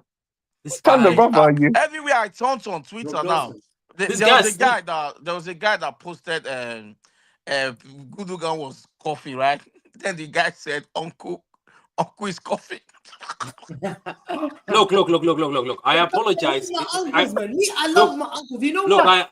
I apologize. Wait, Hamza, I apologize if I started this, but I said pensioners, so nobody said that. So The uncles, don't forget, the uncles gave us that Champions League space. The Thank uncle you. did that Cristiano Ronaldo overhead kick. Yes. And without that uncle, that Cristiano Ronaldo and overhead Hamza it says you never been the UCL. Hamza Spartacus is Big still up all the waiting for uncles. this. Hamza is- Savio, I'm off. Okay, so Hamza says Nunes apology. They're waiting for Nunes apology. Listen, I apologize for Nunes. Listen, I was on to Nunes beginning, but you know he has this bozo moment. That No. Say it again. I apologize, Nunes, but I got it wrong. But I've got it right for one thing. I don't think he's a midfielder. I don't think but he's a good squad player. What makes you think he's not a midfielder? What do you mean he's a good squad player? I tell you one why. of our best players. I tell you why quickly. He's I not tell a you squad one player. sentence. I tell you one sentence. No one for me is better at judging a midfielder than Pep Guardiola. He's played since he was a young little kid as a central defensive midfielder all the way, and he's money the greatest defensive midfielder. So if Pep tells me this guy can't play midfield, I full trust Pep on that. Fact. Because Stop the cap. Stop the cap right now. Stop the cap. Patrick is very rude, you know. Very rude. You're very rude, Patrick. No, Pep trusts my uncles to play midfield. Patrick, why did that when we mention Pep, you always go like Pep is the GOAT, bro? Patrick, Pep is the GOAT. No one is bigger than Pep in that Manchester City. No one is bigger than Pep. Always remember that. Absolutely. So to me, when I see Gando, I predict everything. I just know what Pep's gonna do. He'll play double pivot. I used to say you need to play double pivot. I think the biggest problem we lost a lot, is we didn't play double pivot. Was there any games where we played Gando and Kovacic together? Well, he expected Kovacic to like be Rodri, and like everyone's like glazing Kovacic. I'm like, I'm sorry. I just remember him being a 6, and I thought he was really bad at it. So I can't rate him as one of our better players this season because he was just so bad as a 6. But what are we going to be? And our midfield is getting shredded. Patrick, so anybody in the midfield is completely vote, out of the discussion for player of the season. Are we not supposed to vote player of the season, Patrick? Wait. I have an answer for somebody here. They were asking that Patrick, any news on Reinders and Nori? I did 2 videos earlier on Reinders and Nori. You can also see me singing Reinders, the red-nosed reindeer. So you can go and watch that also. So go check that out, and then you'll be able to know. I want to answer Jerry's question about Rico Lewis. Jerry, to answer your question about Rico Lewis, he's not good enough. There you go. Wait a minute. What were you saying, Kevin? Saying to vote for the player of the season. Do you Okay, let's do it. We can do it on this panel. Look, I'll start with Hamza. Then I'll go to you. Then we can go around. Actually, I'll start with Mateus because Mateus is in Hamza's house. So I'll start with Mateus. Mateus, who's your player of the season and who's number 2?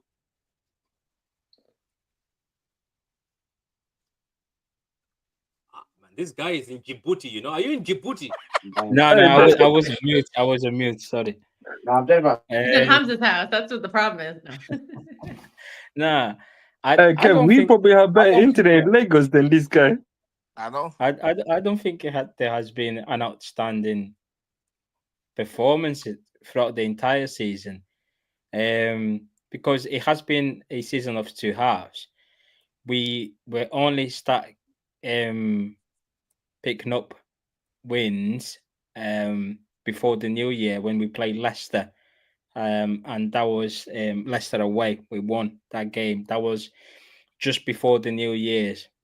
And up until then, the goal at Leicester, since there's some Savio hate in the chat, who scored the goal? And from Leicester, which was on the 29th of December, all the way to Fulham, which was on the 25th of May, we won 14 matches. We lost 2, Liverpool and Arsenal, and we drew 4. Southampton, United, Brighton, and Brentford. So from New Year's up until now, we won quite a lot of matches, and we've seen some okay performances. And we could see the fight and the spirits of the team back. We could see the resilience. Don't get me wrong, there's still a lot of issues to sort it, because we could see also the same problems that we saw at the start of the season, at the first half of the season. But we've seen more a sit side that we were used to, which is end of the season, get the job done. Yeah. If you look at from January all the way to now, we went into the title challenge form. We lost 2, we drew 4, which happens, but we won 14 matches. So I would go with, just because of he has been available throughout the entire season, no injuries, I would go with Josko Vardio. But don't get me wrong, I was pissed with that guy in the first half of the season. We've been on stream. I told you he's not good enough defensively, but because he's been available. As a centre back, he's not bad though. He's good as a centre back. He's been available throughout the whole season, and ever since he moved into the centre half position, I've seen a player who looks very comfortable on the pitch. Yes. This decision making was a lot better. He reading of the game was better, so he had a part. Cut out the mistakes too. Even the last two games, against Fulham, when he played left back, he played really well. He was making some nice blocks and whatnot.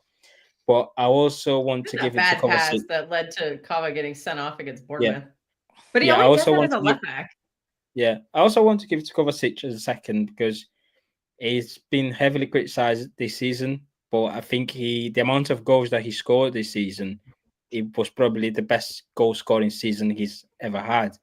He was scoring he was probably the only one in our team that was being able to shoot from outside the box. Everyone else was just pass. In the edge of the box, you've got space, shoot. Yeah, see what happens. And he was the only one. And he was playing really well. Nunes, you have to give him his flower. Nunes, my guy. I love Nunes, can't lie. He stepped up. He got asked to play as a left winger when Doku was injured.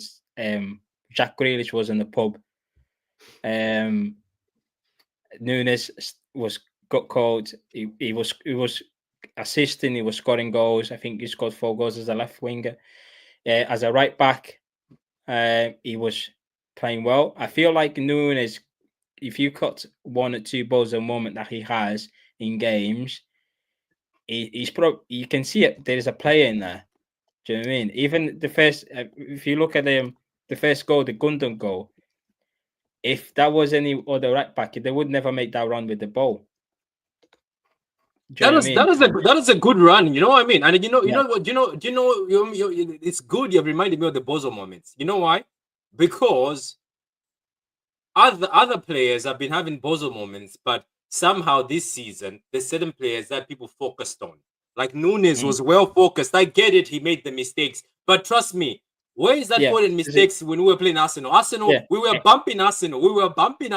Then Foden made that silly pass. But Patrick, what about people just scapegoating Nunes? But why they not going for Ruben Diaz? He's been horrendous.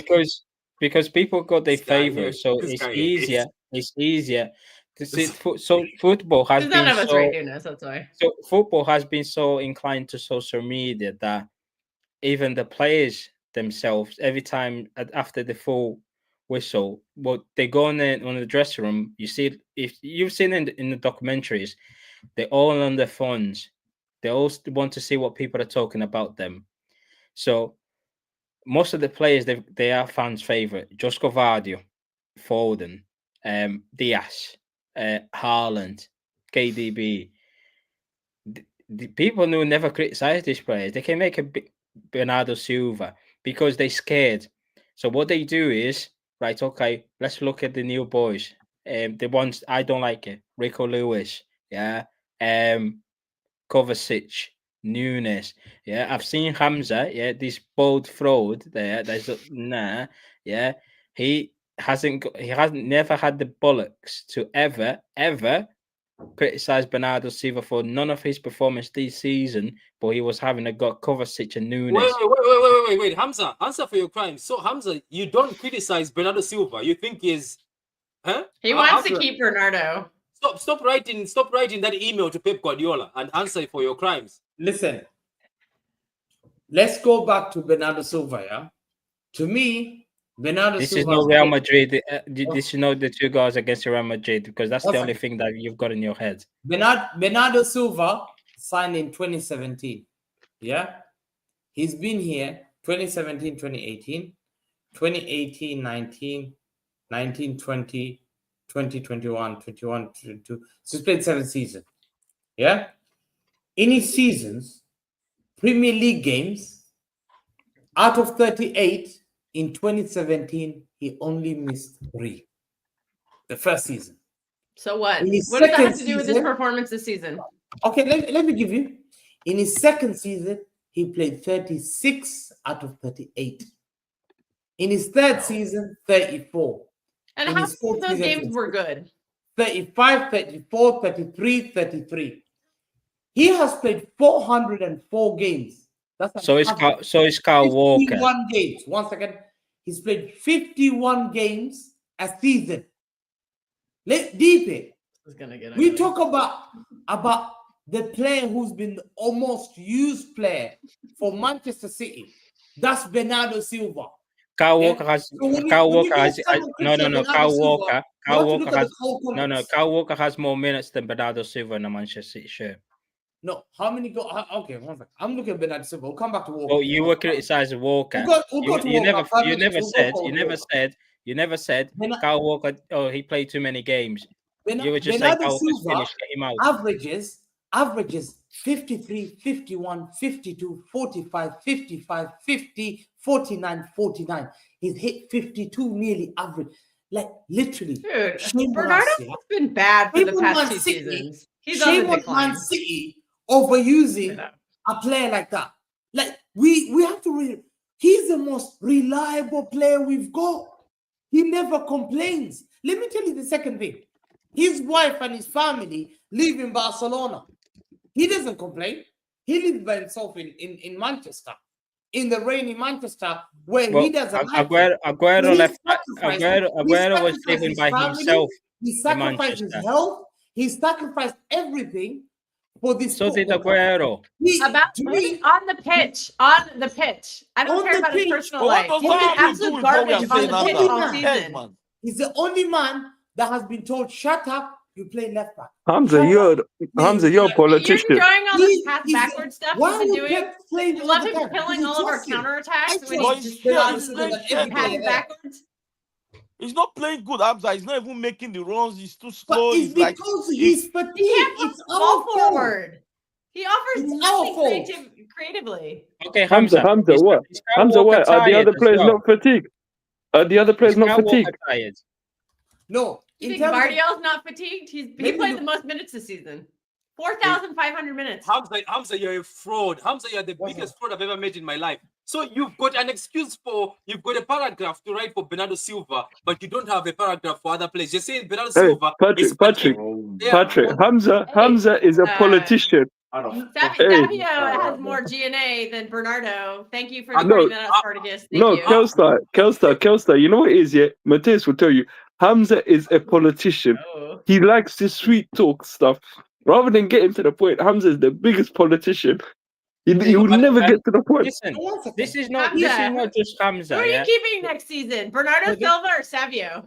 This is not just Hamza. I think everyone in the fan base is a player that they like it and they want to protect it, which is fine. What are you saying, Matthias? Say that again, Matthias. I think this is not just Hamza. I think everyone in the fan base, they have a player that they like and they will protect it. Okay. They will find it hard to ever criticize the player. Let's say, for example, Edison and Ortega. Yeah, this season they've both been crap. Let's face it. How many people you've seen criticize Ortega more than Edison? Yeah, they both scored on goals. They both put the ball back in the net. Them two, yeah, on goals. Yeah, we've seen this season. They've both been crap. Yeah, but when it's Ortega, not good enough. He wants to be number one. He's not good enough to be number one. Well, you're number one. Sorry to cut you off. I'm gonna name a shit. And you know who's guilty of that? Conway. Wait there. Your number one does the same. Oh my god. Oh. This Conway. We need him in this besides Edison. Look at what he does with his feet. Oh, he just had an assist. He's the only goalkeeper in entire Europe, yeah, that the fan base counts his assist. How many assists does Donnarumma have? 0. Do you know how many assists does he have? Yes, no one cares. No one cares. Yeah. How many penalties has Donnarumma saved? Going to the back of the net, yes or no? Yeah. Bernardo Silva has more minutes than any other player at Manchester City. His best performance, was Wait. against Fulham. See against Fulham, yeah. See against Fulham, Edison. He was making save. Where that Edison has been all season. Do you think? Can I just, Matthias? Do you think maybe he was working hard because maybe there's nobody coming for him? Maybe there's nobody coming for him. Yeah, I mean, it's not just that. I feel like he wants to go anyway. Who? Well, Edison. No. Let's talk about Bernardo Silva. Oh no! You don't start. Hamza. Why are you guys not looking at the fact that Bernardo Silva has the most used player? We've absolutely used and abused this guy. And we have the right to apologize to himself. Kyle Walker. No Kyle way. Walker has been the most used player. We Kevin, should never ever criticize our players. Kevin, are you hearing this quote? He wants us to apologize to Bernardo Silva. Where is the apology for Nunes and the other players? Let me give you an example. Let me justify one. But you already apologized for Nunes, right? Guess what? Yeah, he did. He said no. He said Patrick. I said to fan base, I said, all you need is I need that my boy rested. He got rested for 3 games. New man. He carried us again. Bernardo Silva has been brilliant.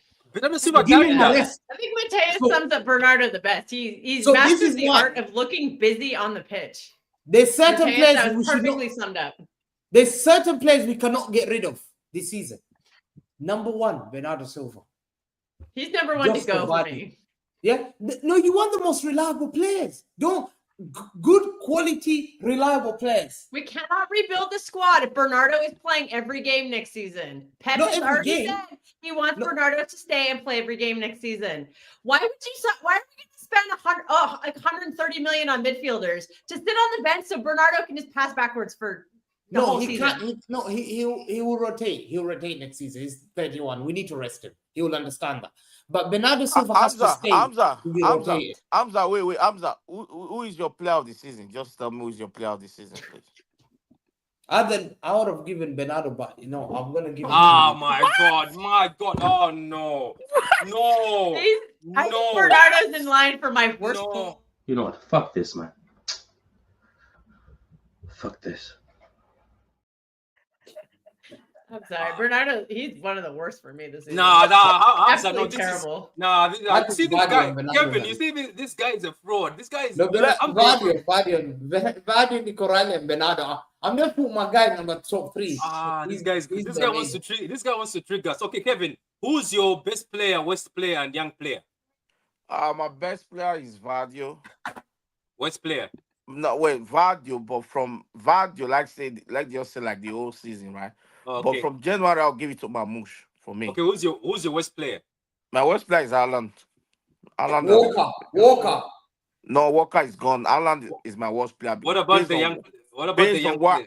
Based on what I expect from Haaland, he is my worst player. Okay, the young player is easy, Nico Riley. Okay, good. What about yourself, Adam? Just straightforward. Who's your best player, West player, and young player? Just go. And then my worst player, hands down, Ruben Diaz. Yeah. And then the young one, I think I'll go the same with Kevin, Nico O'Reilly. Okay. What about Mateus? No, Mateus, did you answer your West player? The worst player. This season. Why is nobody mentioning Kyle Walker? Kyle Walker only had half the season, isn't it? Yeah, that's what halfway through the season, so. I think it's sad. Kyle Walker. This season, I'll give to Rico Lewis. That's not bad. Though. Yeah, Rico Lewis is the worst player, isn't it? I'll give it to Rico Lewis. Second worst player, I'll give it to Ortega. Sorry, Ortega, you're my guy, yeah? But you've been an absolute dog shit. Okay, that's fair. What about young player? O'Reilly. Wait, can we count Doku in there? I don't even say that headless chicken, man. That brother. No. Why is it that I want to prolong this? No, Patrick, hold up. This Doku is an Aaron Lennon with no end product. I don't care if Conway's watching. But Doku is be better than Savio this season anyway. Doku is be better than Savio this season, Patrick. So. Savio and Doku is better this season. Doku's been better than him. My turn. I'm all right, go, okay. Now that Adam's gone. But best player, it's Yashko. He's had some bozo moments, but I'd say he has the highest consistency. Worst player, I'm giving to Akanji. That guy's been crap all season. This guy, Kelly is obsessed with this Akanji of a guy. That guy is the guy has been injured for all the whole season, man. He's been absolute dog crap. He has not even played up to 10 matches or 15, right? And you are giving him worst player. I'm judging on what I'm seeing on the pitch. Just like how many games though?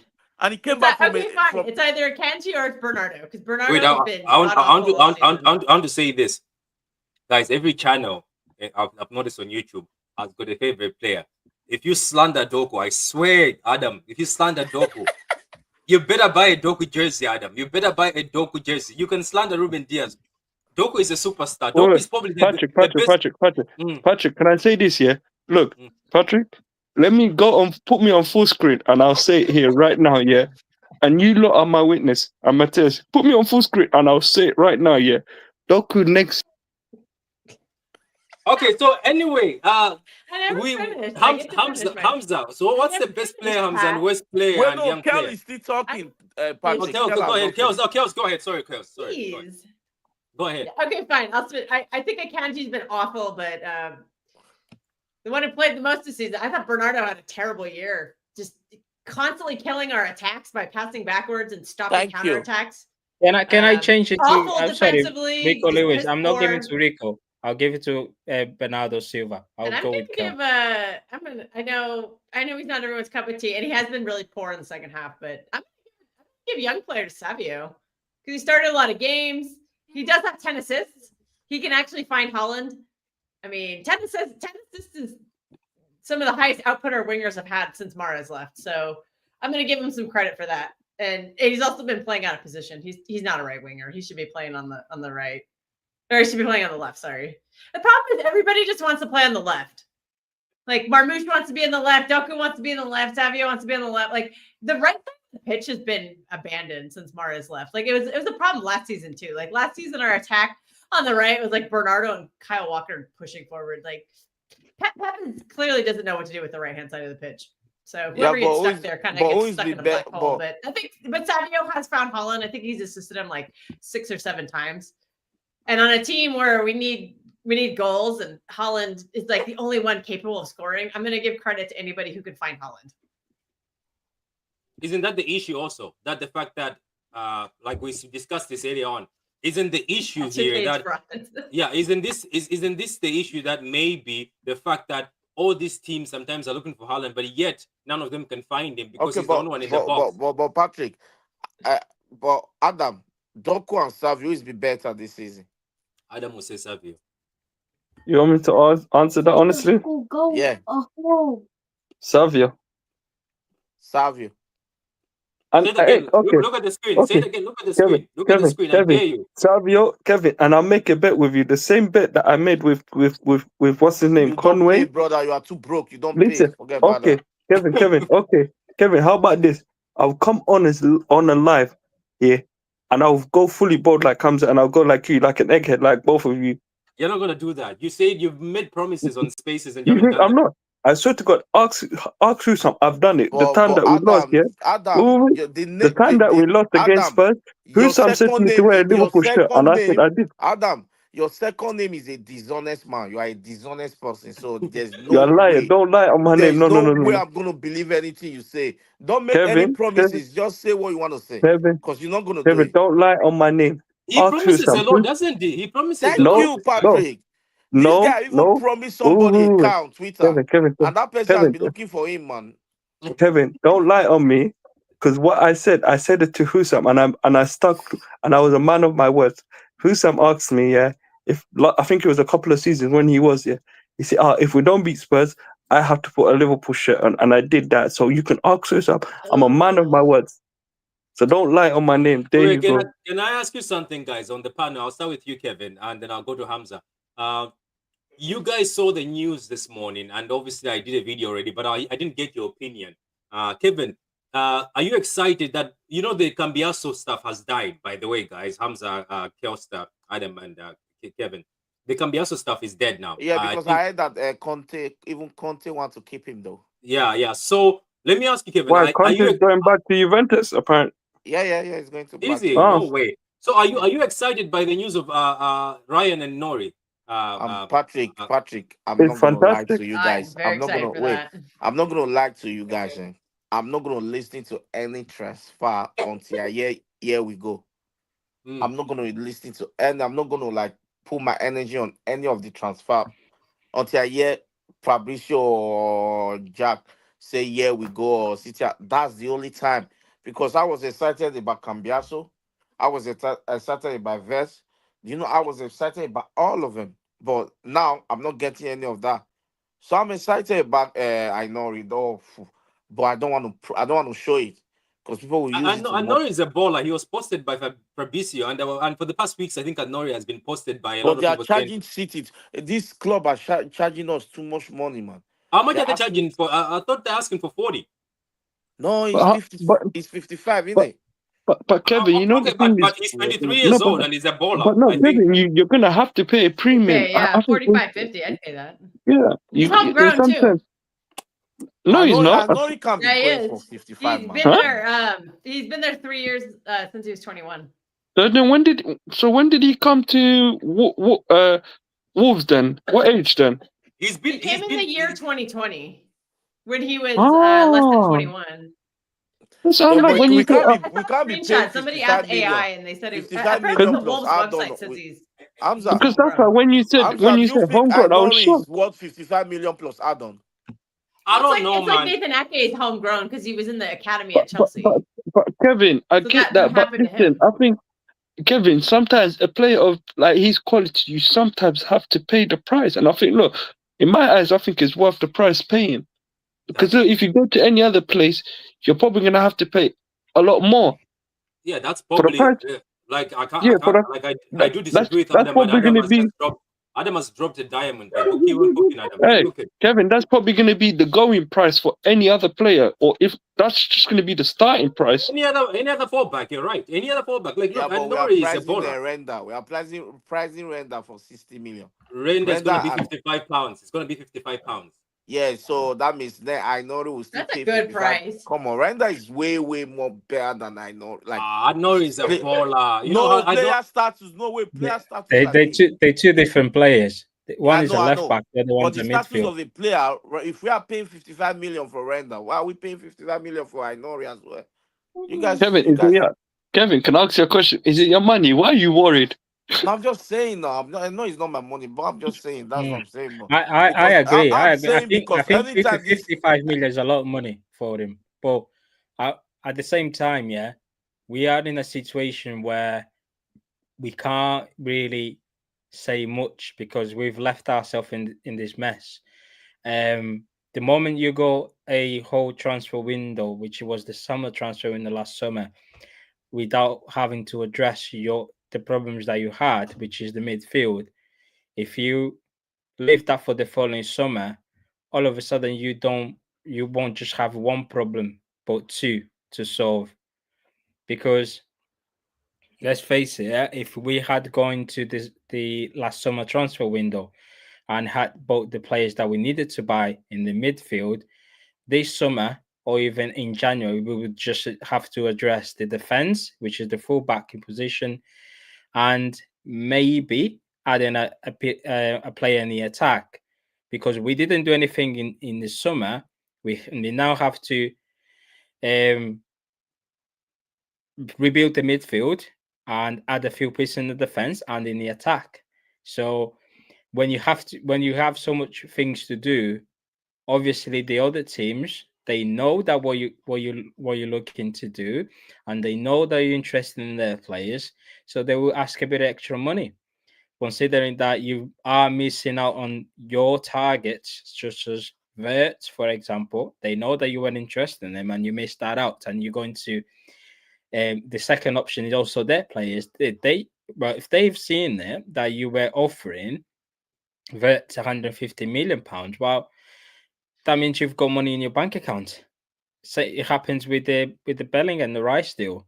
Well, it's always going to be a city tax, and quite frankly, we were negligent for years. Yeah. The last midfielder we bought was Rodri. Let's face it, as much as hasn't been said on the social media, let's not pretend that the money that maybe Wirtz and his agent were asking on Man City's side is is completely different to what they're asking at Liverpool.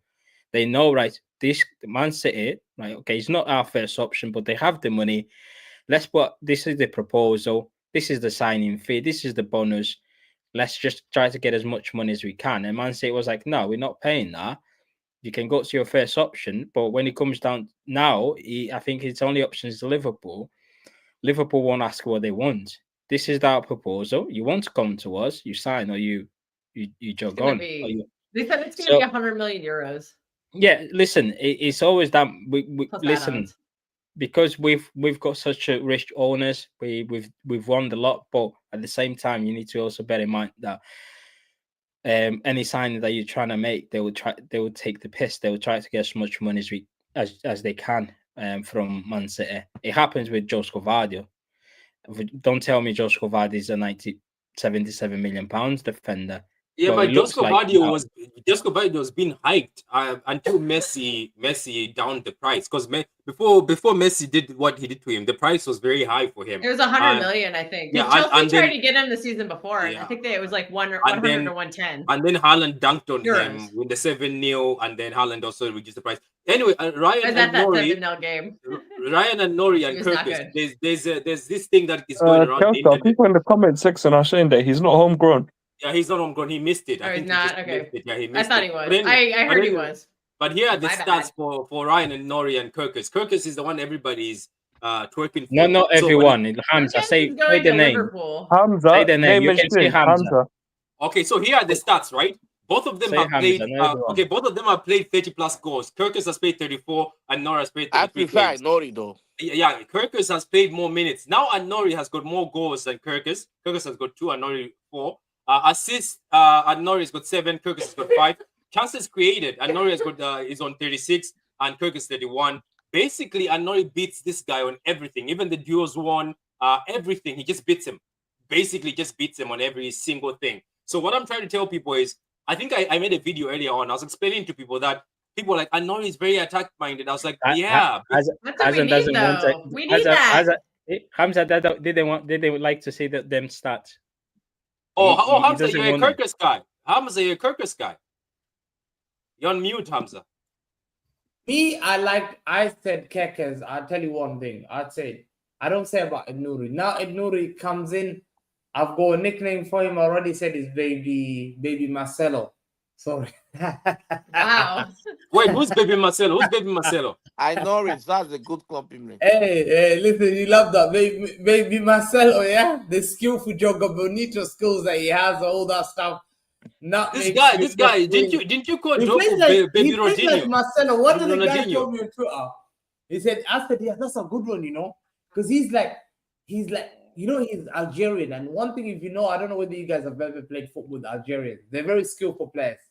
They're very well known to have this. Morocco, even Morocco also. They're very, very skillful. They love this Brazilian flair, not making you. They don't care about physicality. Benzema. They're very flairish players. So to me, when I saw that, I said, fine. But me, I've always put my eye on Kekes for a long time. Since he dunked on me, that bomber that we got dunked on, yeah, I put my head. I said, who the hell is this boy? And I researched him. I found he's 21 years old. I think he's only been here for a year. He's played under 2. Is it 1 manager already? Yeah. Is it one? Ariola took this summer. Yeah. Was it this summer they took off? Ariola already. So I he's think he was there coming. last year. No, was he there last year? Yeah? So Kekes has come this year, and I think he came from AZ Alkmaar, I believe. No, Reinders came from AZ Alkmaar. Did Kekes come from AZ Alkmaar as well? Came from a Dutch team, definitely Dutch team. Because I know. Where do you say he came from? From Liverpool are going to sign him. Yeah, there you are. He came from AZ Alkmaar. Yeah, and to me, I looked at him. I said, this guy, he pocketed Foden. He pocketed Saka home and away. Me, I don't look at stats because that stats can be deceitful. I looked at him and I saw this boy. He was throwing his body defensively. He had the eyes of the ball. He was attacking, coming back, attacking. And I was thinking, hold on, who's this 21-year-old? And that day, I Googled his name. That day, even when we played that Leicester City, Bilal or whatever it is, I had to research it. And I told everyone about it. Who's this kid? Who's this? And the same thing, I just fell in love with Kekes. I loved Kekes a lot. This guy... But he's going to Liverpool, so there's nothing we can do now. But to me, listen, and I said to City fans, let's not allow this boy to go any other club. If you allow for him to leave to any other club, guess what? They've got a good recruitment. Richard Hughes spotted it. He said, Hamza is talking sense. I'm not gonna let this guy go until like June, July. Wait. So you think that if they don't seal that Kekes deal quickly, another team's coming for Keke. Bayern will be knocking, Dortmund will be knocking, Italian teams will be knocking. They won't be knocking for him. Come on, Real Hamza. Madrid will come and knock. No, Hamza. Real Madrid will doing a hear bit from too much. Hoysen. Real Madrid will be told by Hoysen and Xabi Alonso, Keke is good. Go and sign Keke, and then he'll do his homework. By that time, July, Real Madrid will knock. So Yeah, they can Liverpool are have him. panicking. We should sign Aït-Nouri. Yeah, but to me, I think I'm we looking should at sign the Wolves player. I'm Do looking you know you guys that this club of ours, believe it or not, do you know that serious about Wesley, right? You guys have to start accepting that Wesley is part of the rebuild, and obviously we need fullbacks. Because I think it's between that's something missing this season. We have 0 fullbacks. Who's doing this Wesley deal? Is it Fernandinho? Do you know why I'm thinking that's going to happen? They said he's like Walker. He's very pacey. I think they're going to sign a fullback who's like expensive. That's obviously Nori. And I think whoever is the other side, they'll just sign somebody who is just comfortable to be there. But I wanted to say this, guys. Obviously, is Nunes going to be the first choice right back then? I don't know. You never know. He can't be. Because I don't trust him in big games. I would give it to Nunes. He actually did a decent job, but I'd save him for low block teams. Because I think his crossing ability can help us unlock a low block. Yeah, well, I would keep Nunes as a squad. But I wouldn't play him in big games. Like I'm not playing him at Anfield. I'm not playing him against Arsenal. I'm not playing him against Real Madrid. Those kind of teams. Like no. I think he's not good enough for that. He's got the quality to be a squad player. I would keep him for next season. I wanted to get rid of him, but I've changed my mind. I don't mind keeping him. But if you can get money for him, sell him. Yeah. I'm sorry to cut you off, but Patrick, I asked one of my friends who's a Flamengo fan, and he told me defensively, Kekes is utterly shit. He said he's like Cancelo. He's great going forward, but you mean Wesley? Yeah, Wesley Snipes. Wesley Snipes. Well, He said my friend Pedro is from Flamengo. He's a Flamengo fan. Because he said he told me, I don't know, maybe he might just not like him, but he just said that he's great going forward, but he's shit defensively. Can I say something though? These fullbacks these days are not great defensively. I don't know why. Yeah, a lot of them aren't. They give you. They're usually one or the other. They're not. I know. Usually either really good going forward or they're really good defensively. And do you know what's funny? People were saying Mendes. They're saying Mendes is horrible defensively. It's only recently he showed us that he can be world class. Now it's when he pockets that, but he wasn't doing that all the time. Somebody says how many GA for Mamouche next season? Ooh, I'm gonna say 25. More than Doku. Say 28. I'm going. I'm that's one of the positives from this season. I know it's been really dire, but Marmouche has been a positive. Yashko as a center back has been a positive for me. I like Nico G. So I just saw Alan GA start now. That's crazy, man. Even his post season, he got more than 40 goals. Yeah. He got very good goals. This is why people should respect her. And you know what? I'm going to say this. There's a lot of people this season who've been glazing Isaac, saying he's the best striker in the world, blah, blah, blah. But Isaac hasn't won the golden boot at all. But you know what's funny? They go after Haaland and say Haaland is not all that good. I think as City fans, we have to stop accepting people. It's social media. Patrick, this is hard. No, but Patrick, this is Haaland on scraps most of the year, and he still got Kelsa, you know what's crazy? This is Haaland's probably Haaland's worst season. Kevin. 5 assists, you know. Yeah, Kevin, that's the crazy thing. For some people, they'll tell you this is Haaland's worst season, but know what? He's still putting these numbers up. 40 goals are from Norway too, because when he got injured at Bournemouth, they said he reached 30 goals for cities, and then all of a sudden it's 40. I'm like, some of those must be from Norway because I no, 41. He's got 42 goals and 5 assists. I'm gonna look that. Yeah, I think for Man City, he scored over 30 goals this season.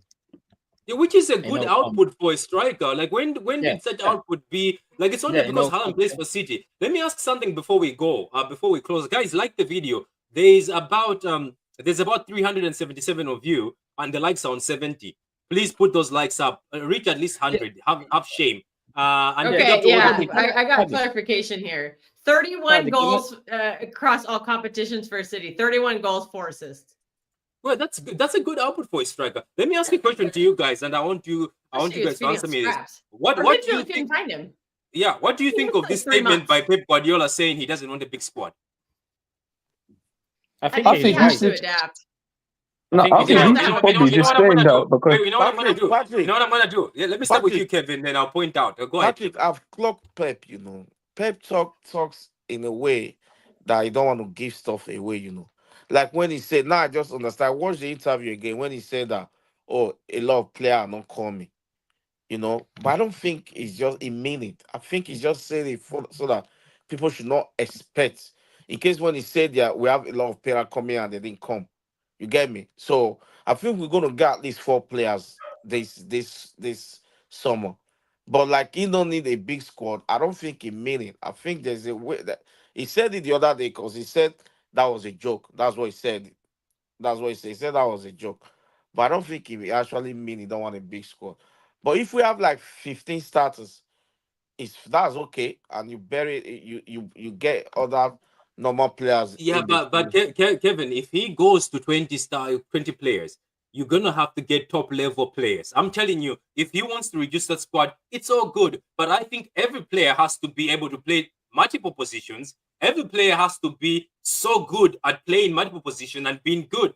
Maybe that's why Hamza, even though we're calling him a fraud, it's good that we keep Bernardo Silva, because if he reduces the squad, you will need a Bernardo Silva type player to be available to cover all the angles. Yeah, but Patrick, you missed the point. Yeah, I agree with what Pep said. Not Pop. The Pop is dead, isn't it? I agree with what There's what another Pep one. There's said. an American one. There's Got an an American one. Pope now. Hey. Yeah. Them lot don't count. Yeah. Oh, that's no. Yo, So yo, there you was a Joke's on legend. you. I'm not religious. so the Hey, you're lucky Kelstar don't have a red card.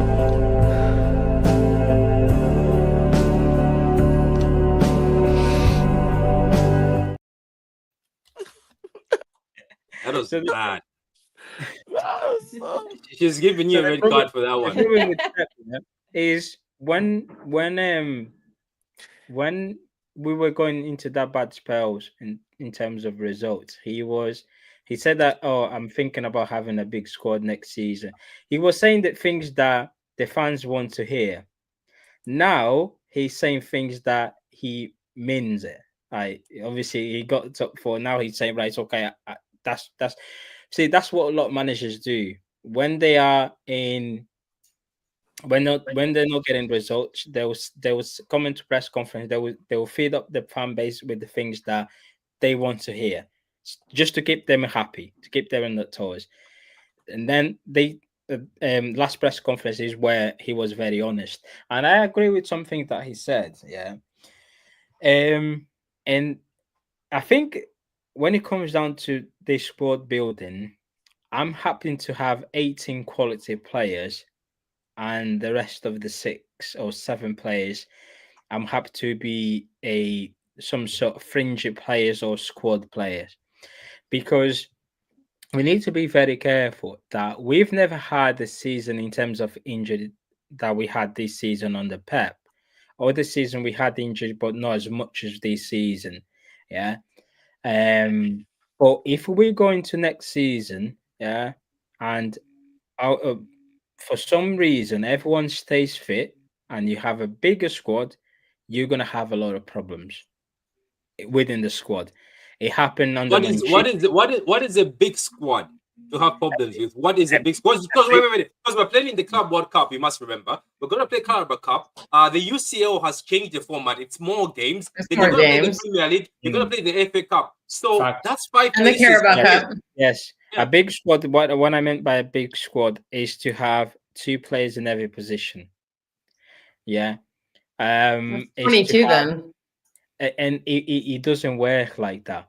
Yeah, because let's face it. Yeah, there'll be a period, especially next season, where you want to have a set of fullbacks and you want to stick by it. You don't want to keep changing. You don't want to keep doing rotation in your back four.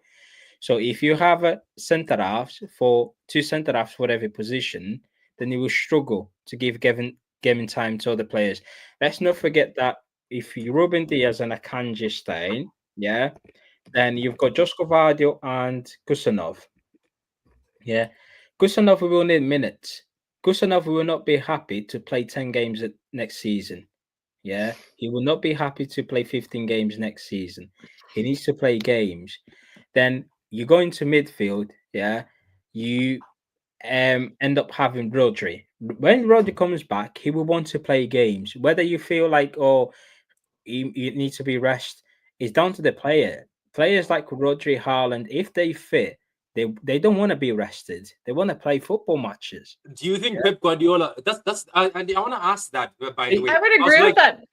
See, what is he going to do we about had, Nico Riley listen, then? What is he going when to do we about had Nico Riley? the old squad, yeah, when we had the old squad, remember when we had Mahrez, the very following season, Sané left because they all want us to start games. Mahrez was happy to start there and there, but So I'm asking Matthias, what is he going to do about 60 million pounds Nico Riley? Nico Gonzalez. yes, see, that's the problem. That's the problem. You want a bigger squad, but Pep Guardiola said, "I'm happy to have 21-man squad. 21. We have to.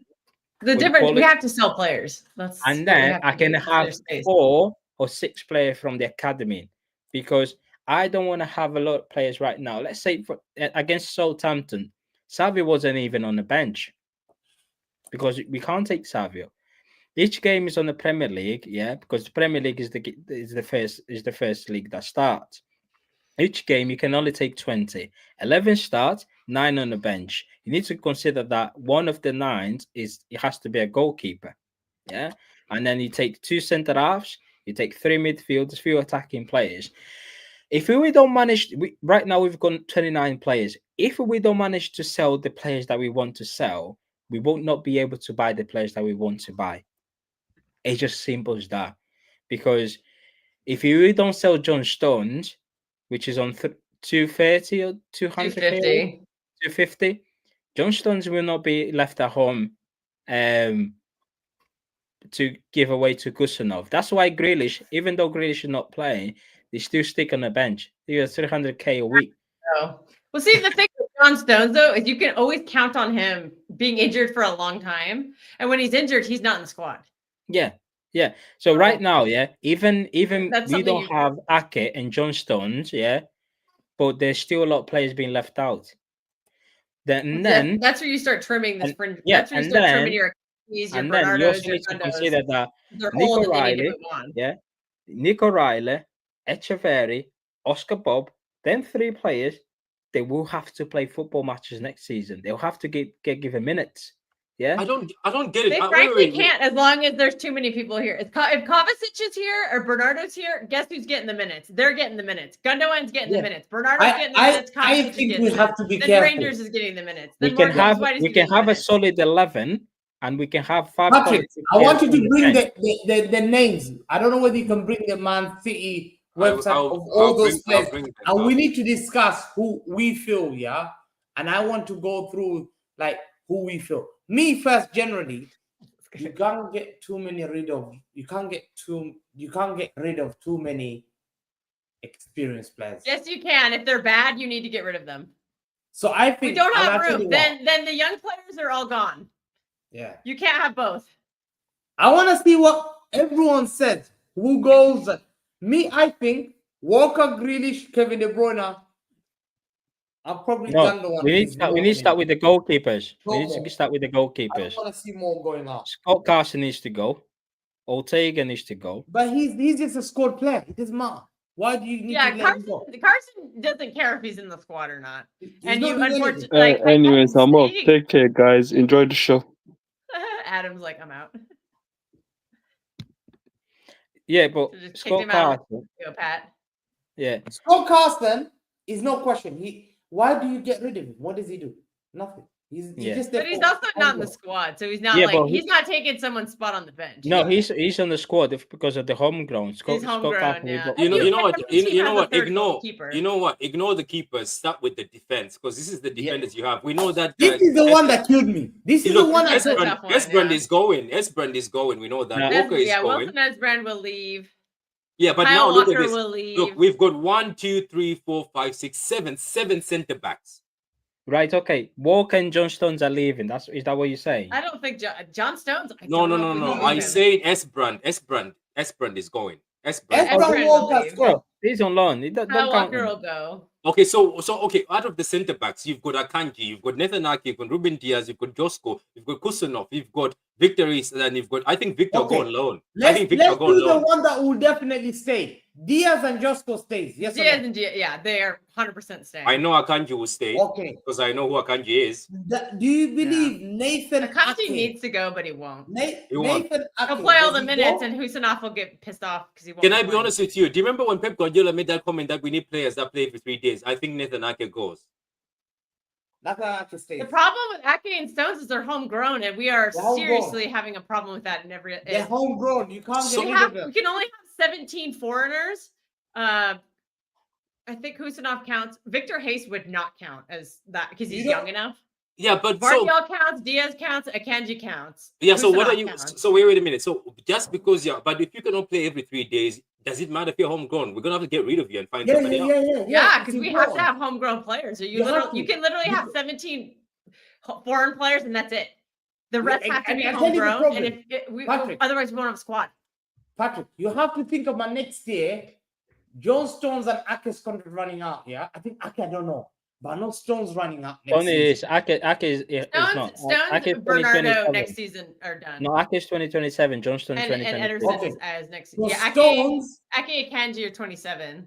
So Yeah. I I think believe Vardiel is 26. 28. Nuri is homegrown, so he's gonna be homegrown. No, they John said he's not. Stones- No, he's not. He's not Is it? homegrown. We checked him. He's not homegrown. They said he No, he's just missed homegrown. it. He's not No. homegrown. He's not. Are you sure? Yeah, I he's checked not. it. If we're gonna and Yeah. all the players we're linked to this summer are all foreign slots, so some foreigners have to go. So wait. So you're telling me that out of all those centre backs, then at the end of the day, then Kusanov and Victor don't have a place with John Stones and Victor and Nathan Ake stay. Yeah, that's the, No, yeah, that's- that yeah. So we wasted 50 million on them in January. Just Nah, I don't think Kusanov and Victor are leaving this team. I think they will find a way. I to know balance out everyone this. thinks I have an agenda on Akanji, which I kind of do, but So Akanji you wanna costs keep- 15 million. See, like, We can sell him see, for a yeah, profit. Patrick, rest see you what, can't. see, Patrick, see what's happening here. Yeah, you don't want to get rid of any centre halves. Kyle Walker's not here. Yeah, yet Kusanov and Victor Reyes cannot make the bench, even without Kyle Walker being out.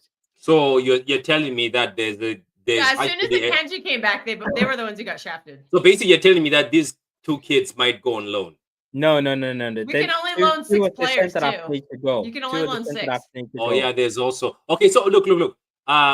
For me, I would keep Ruben Diaz. He's 27 years old. I'll keep Josko. I'll keep Kusanov, and then I'll keep Victor. And trust me, I would do that. Nathan Ake, John Stones, and Akanji. I know Akanji will stay because there's no way Akanji would ever leave City unless Pep Guardiola, because he likes his mathematics. But anyway, let's go to the midfielders because oh Jesus Christ, I never knew we. Okay, They I've got this- combine the I've got the midfielders and the solution. forwards. One it looks second. like. I got the solution. Leave John Stones till next year. Jared Brathwaite contract expires 2027. Jared, So next year- he's injury prone. He's Why are you very bringing injury in more problems? You're bringing me more Yeah. problems by bringing me more defense. By the way, apparently Juma Ba You want might to come have to a homegrown USA. center back? Get Mark Gahey. Yeah, Juma Ba might come to America. Juma Ba. Yeah, I know So these he guys might- are going. Oh, yeah. Yeah, so he's Juma going Ba to. might come to He America. will. What I was about to say, look, the midfield, we know KDB is going. We know Jack Grealish might be going. He's gonna go. That's your homegrown. I know McAtee will Marketing go. will go. Peroni is Peroni's gone. I going. don't know why we sent him He's away. gone. Phillips will go. Phillips is going. So what other midfielders are we going to let go? Do you want to get go? I think Kovacic can stay. I think Pep Guardiola loves Kovacic. You have I to think- keep it. One of Bernardo or Kova has to go. One of Yeah, them. one of them. Yeah. Those are my guys you have to keep. You can't can't let- keep- because Gundogan. you I like- think love I them. think they have to find a way to buy Gundogan. Can I ask a question to the panel? Do you think Echeverri will be sent out on loan? Because I think he I wants. think Because he's gonna I've seen. have to. There's no room for him. But I- I think he will stay.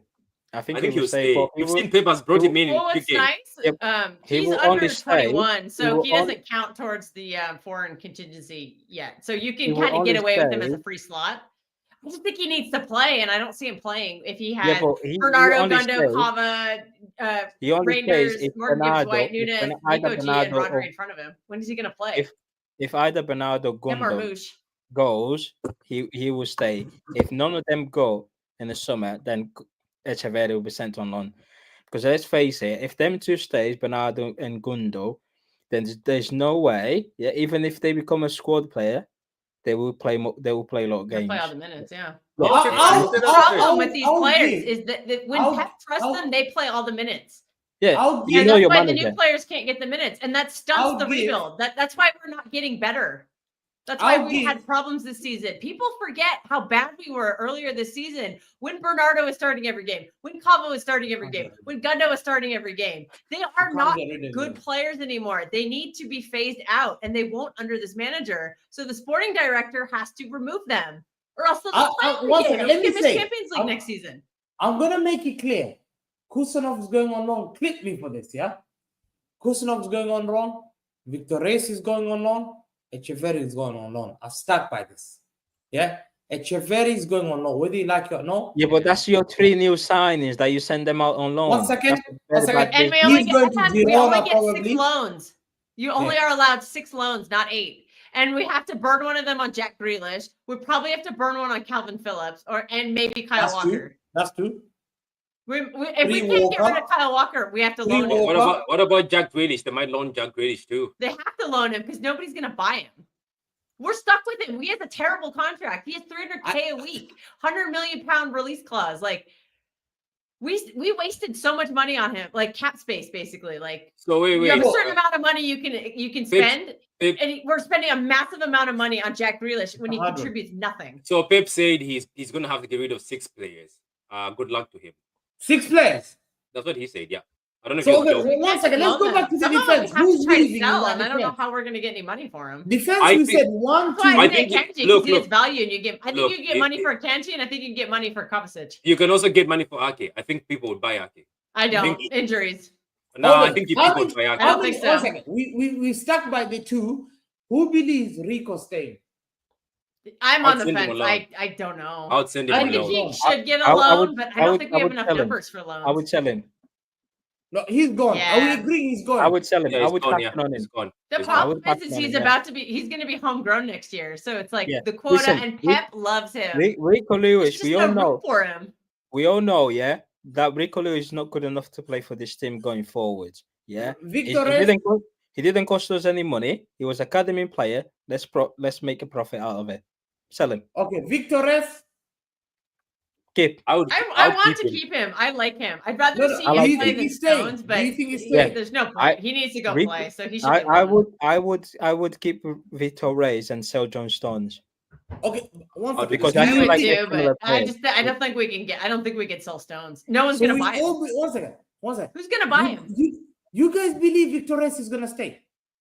Yeah, Well, I no. believe he would. Yeah. I don't Why we believe he'll doing- stay, but I would like him to. Yeah, but I don't think he Hamza, will. what are we doing here? Are we asking what we believe or what we want? No, what's gonna happen? Let's be honest. Yeah, Victor but what's Reyes gonna gonna go happen? We low. don't know. No, it's gonna.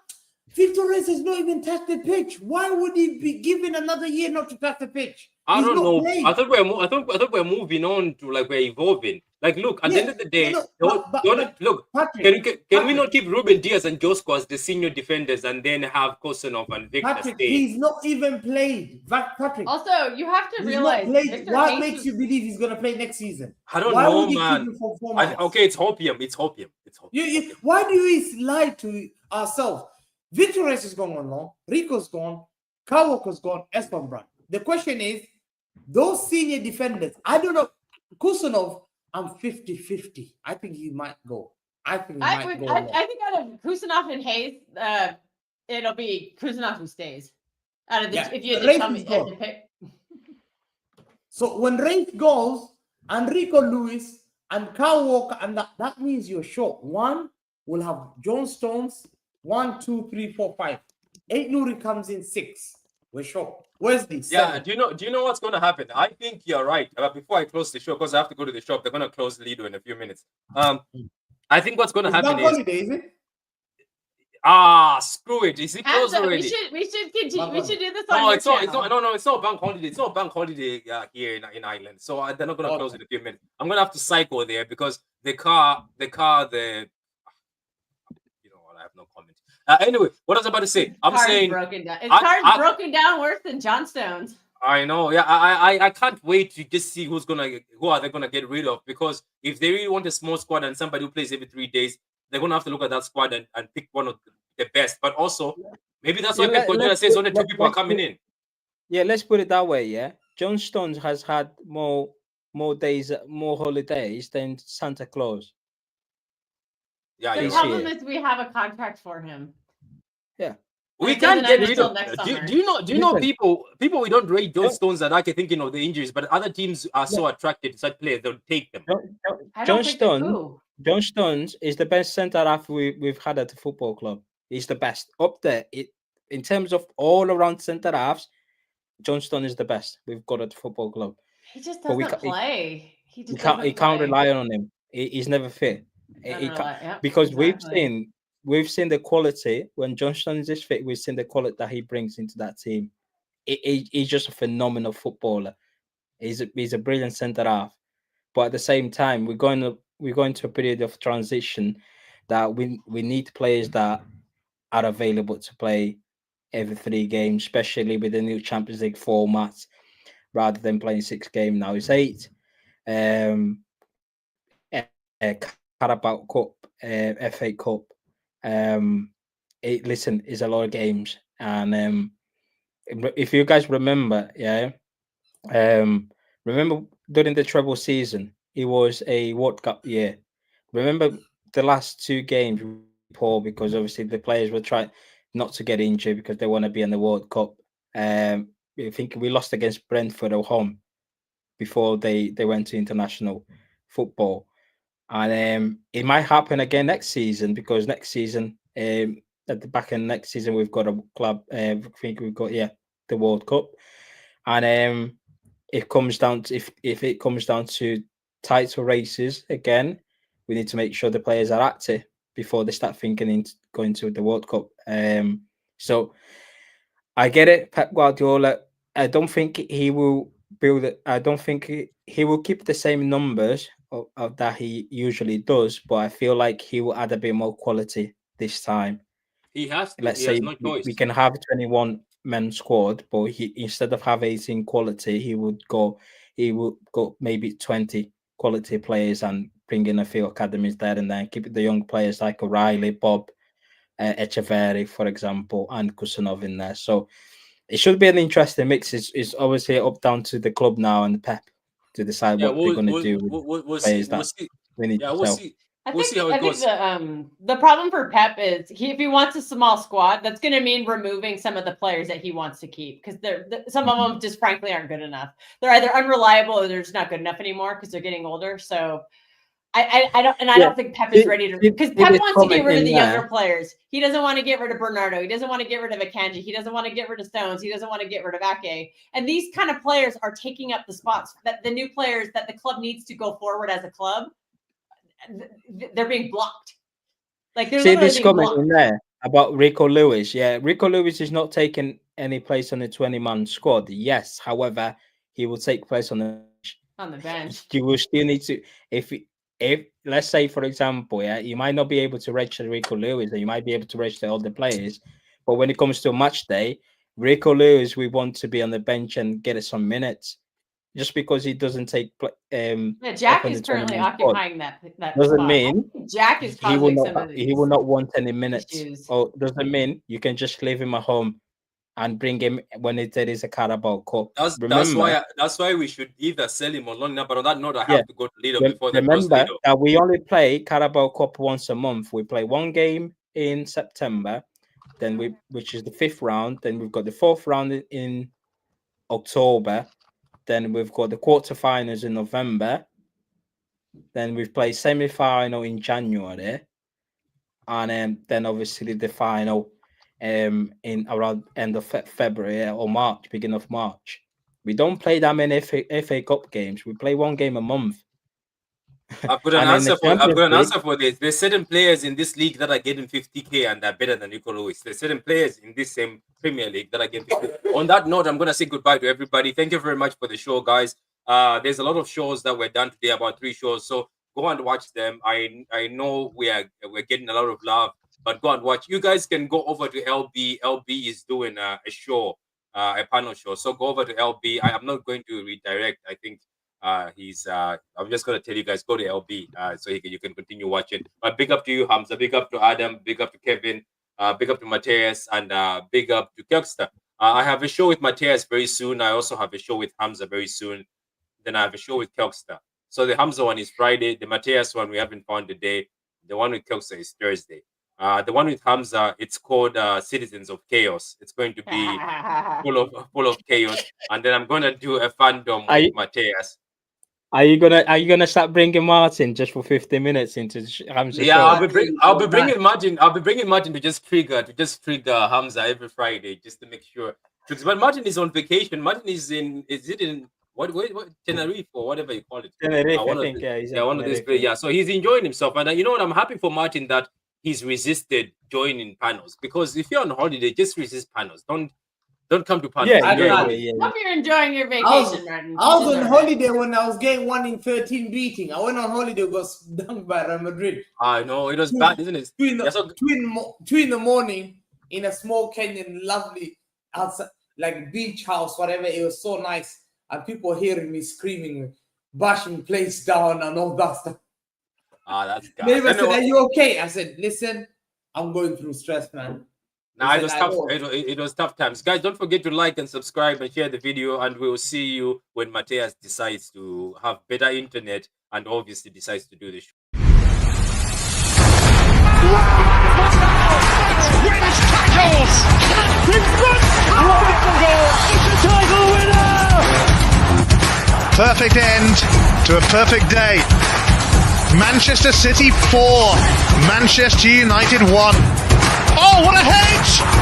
Oh, that's electrifying! Hat-trick hunting, trick getting. Still the appetite is there for more. Oh!